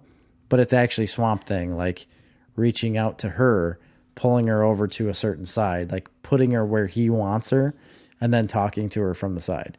And like keeping her at a distance just in case. And she talks to him a little bit. You know, they talk back and forth, and then he like releases some roots basically out of his hand to her, and she like pulls a piece of it off of him, and he pulls it back. And then like later on, he explains to her what the swamp is doing. And it is really cool because he like at one point accepts this rot basically, or like this, they're kind of like bugs, but he accepts this rot out of this person. It starts infecting a lot of people and making them crazy. Like they have these visions and they're not seeing right. They don't see what's in front of them. They're just hallucinating basically. And he accepts this hallucinogen basically, and it like turns him kind of black in part of his self, and he goes back to this like dead creature, this dead person in the swamp, and touches them and puts it back into them. And he says like it didn't want to be gone, it didn't want to be out of this person. And then like as soon as he puts it back in the person, the swamp swallows him up. It's pretty cool. Like Yeah, I think it sounds cool. I think it's really cool how he did it, and like it affects him like painfully, it looks painful to him to like accept this thing, but then he walks over and like carries it over to this other dead creature. It is a person. I'm calling it a creature. It is visibly a person. Puts it back on the person, and it comes out of his body into the person, and then the swamp swallows it back up. And they have some dialogue there, but I like this show a lot, and it really pisses me off that they're not going to do it again. Yeah. Well, we don't know that for sure. Yeah, but the way it was explained, like Mark Bernardin was talking about it again, and they built this, like I said, they built this big studio, right? And they had this, like there were some areas where it was like 15 foot deep, and there was other areas where it was like 1 foot deep, and like they built a legitimate swamp inside of a studio. Big enough to house boats and do whatever they needed to do in it. The problem wasn't building that and wasn't filming in it. It's storing that until the next season. Right. They have to pay somebody to store that, for years if they're going to continue to make this movie or TV show. So throughout the year, they have to pay a certain amount of money to somebody to store it until they're using it. And then they have to pay to make the show. Yeah, but what the hell does that cost in South Carolina? I don't know. Nothing. Apparently, it was too much. These people spend too much money. According to Warner Brothers, I guess it was too much money, and they said no. It's amazing how much money these things spend when you don't need to spend that much. Not in the slightest. Like nobody wants to go to a real swamp. I'll let you in a little movie magic background. One time, I sold a tree to a movie studio. They were using it in a movie. And this was, they were actually using it for the beginning. You know how before a movie they have like the production company like logo stuff? Yes. And sometimes they're like little visual things. Yeah. They were actually using it for that. So they bought this tree from me for like tons of money. And then I charged them like a ton of money to deliver it because they wanted me to deliver it inside into the movie studio in Chicago. Yeah. And are these like the same pea trees that were left in the alley? No. Remember that conversation? No.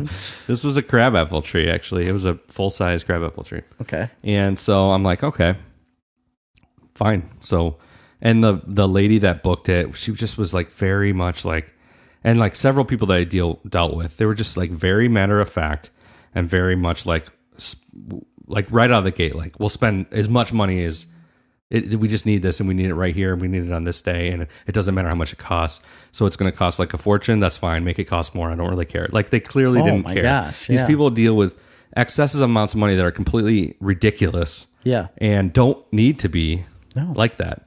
So anyway, so I take this tree up there. It was me and actually it was right after David started working for me. Yeah. I think it might have been a while ago. Yeah, I think it might have been one of his first jobs. So we take this tree to Chicago and I pull into this movie studio or whatever, and they're like, okay, the person meets us, and they're being just like very weird. Like you can't like don't talk to this person, don't talk to this person. Whatever. Really? Yeah. So there wasn't really anybody there except for this one lady. So I don't know why she was being like that, but so we bring it into this studio, which is like in a kind of a basement of a building. Oh yeah. And like the ceilings are like 6-foot ceilings. And you got like a 20-foot tree? Yeah, like a 15, 16-foot tree. And I'm like, okay, whatever. So I bring the tree in there. And then I walk into this, and we just start looking around, and there's just like candles and whips. This is the sex dungeon sex swings and stuff like that. And like weird portraits on the walls. And like, it was weird, man. Yeah. And she's like, okay, we'll just put it over there. I'm like, well, it's clearly not going to fit. This is a 6-foot ceiling. And she's like, well, I don't know, but we need it here. And I'm like, okay. And she's like, and I told her when they first ordered this, they're like, I want this particular tree. These people even came out from the city and they're wearing like ridiculous clothes to walk around the nursery. And they're like picking on, they're super like artistic, artsy people. You've got so many flies in here that are attacking me. Yeah, I know. And so they pick out this tree and they're like, well, this tree doesn't have a lot of leaves on it. I'm like, yeah, I mean, like freshly dug crab apples in the summer don't have a lot of they drop a lot of leaves. And they're like, well, can it have more leaves? And I'm like, well, you could pick a different tree. because the one you're pointing at doesn't have a lot of leaves. It could be, but the one you want is the one that doesn't have the leaves. And I can't make it have more leaves. Right. So they're like, well, whatever. We just like the shape of it. We want that tree. So I bring this tree up there. And they're like, whatever, that's fine. We'll just like pin cardboard leaves on it. I'm like, okay. Then why wouldn't you just make a fake tree then? Right. Right. Why wouldn't you? So I bring it in there, and then the lady clearly is like, we're looking around at this sex dungeon, and she's like, I suppose you're curious as to what's going on here. And I'm like, yeah, yeah, I am. Yes, like, very curious. Yeah, and she's like, we're just renting this as a studio space. Like, it's normally a sex dungeon, but we're just renting it. Oh, well, on a normal Monday through Friday, Yeah. sex dungeon, Saturday and Sunday, movie studio. So I bring it in, and I want to say I like cut it off, like the root ball. I just like cut the tree off to get it in there. You cut the root ball off? Yeah, I think they maybe put so it it's in a dead. It's a dead tree. Oh yeah. It was weird. I did what I could do when I got out of there. Oh my gosh. I'm like, well, they're gonna put. Where was this at? This was in Chicago. It was like downtown. on Lakeshore Drive, right? On the north side. It was crazy. I do a lot of crazy things. You do. Tell me more. We do. We just brought like 20 trees up a service elevator to a rooftop and planted them in planters. It was crazy. Really? We do all the stuff that nobody wants to do. Why are you doing them? I don't know. and Marley does it. An inability to say no. Right. That's all right. Yeah. Gives you money. It's an expensive we should charge venture. more. We should charge more. That's for sure. You think so? Mm-hmm. Yeah. We're too cheap. We're very, very cheap as far as... And then everybody around here thinks we're expensive, but we're not. You heard it here first, folks. Cheap. iTrees is cheap. Yeah. Not as cheap as the people in Grundy County, but... Well, right, yeah. But for the certain things you're doing and Yeah. the quality of trees. Yeah. Yeah, I get it. Anywho. I had a bunch of trees in my yard that my father-in-law was mad at me about because I got a bunch of free trees that were like little itty-bitty stems, basically. Yeah. Like 150 different trees. And he expected me to plant them all. Yeah. All of them, everywhere. And he came to my house one day and he's like, so are you going to plant these trees or what? What's going on here? And I got these trees from Nick Sandino. He had got them from an arborist for free. No, they're probably from Arbor Day, the organization. No, an arborist Okay. brought them to him. And he's like, I've had all of these trees. He's like, I don't need them anymore. Like, maybe it was from Arbor Day, but he's like, I have a bunch of these trees. You can give them away for free. It's like, okay. And I took a bunch of them. These are seedlings. Yeah. Yeah. And I was going to plant some of them. But there were so many of them. There was no way I was going to plant all these. And Gary had planted like 12 or 15 oak trees around, planted them. And he came to my house one day. He's like, what are you going to do with these trees? Are you going to plant them or not? It's like, I've literally haven't been home. Like, I'm gone all day long. And then I come home and I usually do something with baseball. And then I come back from that. Like, maybe late Saturday afternoon I could plant them. Sunday during the day, maybe I could plant them. But like today's Tuesday, so I'm probably not going to plant them for a few days, Well, I'm just going to take a bunch of them then. Yeah. I asked you to a long time ago. That's fine. Go take them somewhere. So he ends up taking a bunch of them over to Bruce, flying guy, Bruce, And Bruce gets a bunch of these trees. And then he talks to Mark Sandino. He's like, hey, I got a bunch of these trees. You want any of these trees or anything? Mark calls Nick, and Nick's like, he calls Nick, and he's like, hey, got a bunch of these trees from Bruce. He's like, he said he got them from Gary. Like, I wonder where all these, like, anybody want these trees? And then Nick calls me, and he's like, hey, all of your trees came back to me. I said, oh, well. Like, there we go, full circle. There you go. You guys gonna plant any of them or what? He's like, no, I don't want any of these trees. It's really not worth planting them. No, they're not going to live. Even if they do, I will not see it past 6 foot. They will get eaten. Yeah, most of them will, unless I put a bunch of fencing around them, and I don't want to do that. Idea. Gary does that. Yeah. And that's fine. He can do that. And if I was in his position. I bet a lot of them don't live though. Well, he's had quite a few. I mean, that do live because he takes care of them. He goes around. He's got a water tank in the back of his Ranger. He goes around and waters them all the time. Make sure they're still good. A lot of them do live. And if they don't, he's been replacing them. So that's good. I just don't have the time to do that. Yeah. And I've got a lot of nice trees around me already. I've got a bunch of oak trees. No, you're devoid of trees though. They're on the edge of the woods, but you need a lot of trees in your yard. In my yard. The problem is, here's a good question for you for the end of the podcast is what do I do around my septic system, seeing as how it's basically the entire south side of my house? Just plant trees over it. No, I will not do that.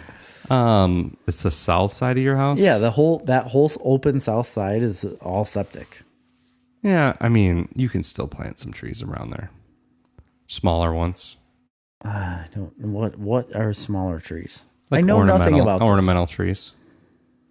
You just you can avoid that area. It's fine. You got plenty of yard. Right. I have to avoid. It needs to be designed, Jerry. Well, I don't design things. Yeah, but I've offered. I've asked you a million times. Marley does that. There we go. There's the answer. It's always pushed off to somebody else. She does that. That's what she does. She designs it. She'll do it this summer. To where trees go? Yeah. Trees and plants and landscaping and beds and everything. I need to know where all that goes. Yeah. Because I'm not going to do it. You're not high on our priority list, though, because you're not going to pay us to do it, probably. Oh, I'll pay you. I'm not going to make you do it for free. Well, we don't charge for the design. Oh, you don't? No. Oh, yeah. Just tell me the design then. That's what happens. We tell people the design and they're like, okay. And then you come back 2 months later and it's all done. It's all put in. Especially if I had all those free trees. Yeah. I'd stick all them little free trees in the design right up next to my house. Yeah. You need to get trees going though. You're going to regret it in a couple of years. I know. 5 years when you're just planting trees in 5 years and you're like, oh, man, these could be established by now. Yeah, I know. You probably should have started before you even started building your house, but you don't want them to get run. Well, yeah, that's true. The whole yard was torn. You got to wait till you get final grade. I didn't even really know where anything was going until it was done, basically. Yeah. I've only been there a year, Christopher. It feels like forever. It's been 1 year. It was 1 year in March. That's it. Yeah, so it's been over a year. Right. You're a liar. It's not very long. No, it isn't. You're right. I know I'm right. You're just getting grass going. Basically, which it's I actually planted. all clover. And you did plant. You did actually plant it. I bought the seed. Yeah, well. You did do it. Brought a cedar over from Spring Grove. Mm-hmm. Spring Grove Nursery. It's another nursery in our area. Direct competitor. Mm-hmm. Those people. Good thing they're not in their office right next to us right now. No, they're in a tree convention. Where's that at? Galena. Illinois? Yeah. They have tree conventions in Illinois? Mm-hmm. Wow. Well, you got anything else? Not really. Nothing of note. No, we were going to do our top Pixar movies, but meh. Oh, that's long gone. We have literally no time for that. Well, perfect. I hope this was a very interesting and informative podcast. Yeah, I think it was. I think it was really good. We're under time. Oh, that's exciting. 1:58. Dude never made it. He didn't come. He didn't. I don't get to do the apparently editing thing. The fire department's more important than Snarf Talks. Fire department. Who needs? Oh, hey guys, what's going on is July 12th. There is a golf outing, a little one called the Bunker Crop Classic. Yeah, the Bunker Crop Classic coming up. 6th annual. Snarf Talk podcast is going to be a whole sponsor. Yep. That's pretty exciting. It is exciting. That'll be great. You know we have to pay for that, right? Yeah. Okay. That's what I was going to talk to you off air about. We were going to have a Snarf Talk team, but... What is this? We were going to stuff. You can still have a Snarf Talk team. I've got a team. It's not going to be Snarf Talk. Me, David, Tim, and his brother. Why is that a Snarf Talk team? I haven't asked if that was going to be kosher or not. Well... How can I don't know how I could make that Snarf Talk team when it's only sn. Well, David's a listener. Listener team. Yeah, well. Doesn't work. But we don't pay for our listeners. Well, no, they don't pay us to listen either. Well, that's true. Yeah, that's true. So we'll be a sponsor to that. I'm looking forward to that. Although, like the day before that, my daughter's having surgery. So. Oh, it is the day before that? Yeah. You never even told me.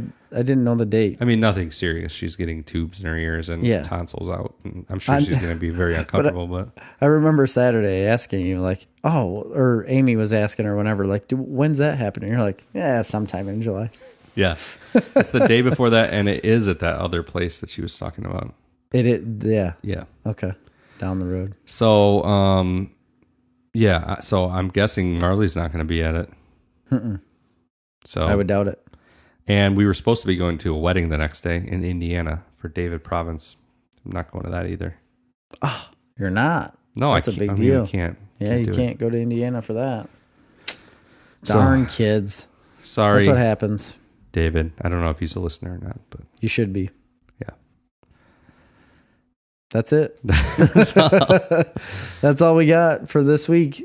Episode 31, Snarf Talk. Yeah. A whole new generation, a whole new world. 31. Don't you dare close your eyes. We're all done. For Snarf Talk this week, I'm Chris. I'm Jerry. See ya.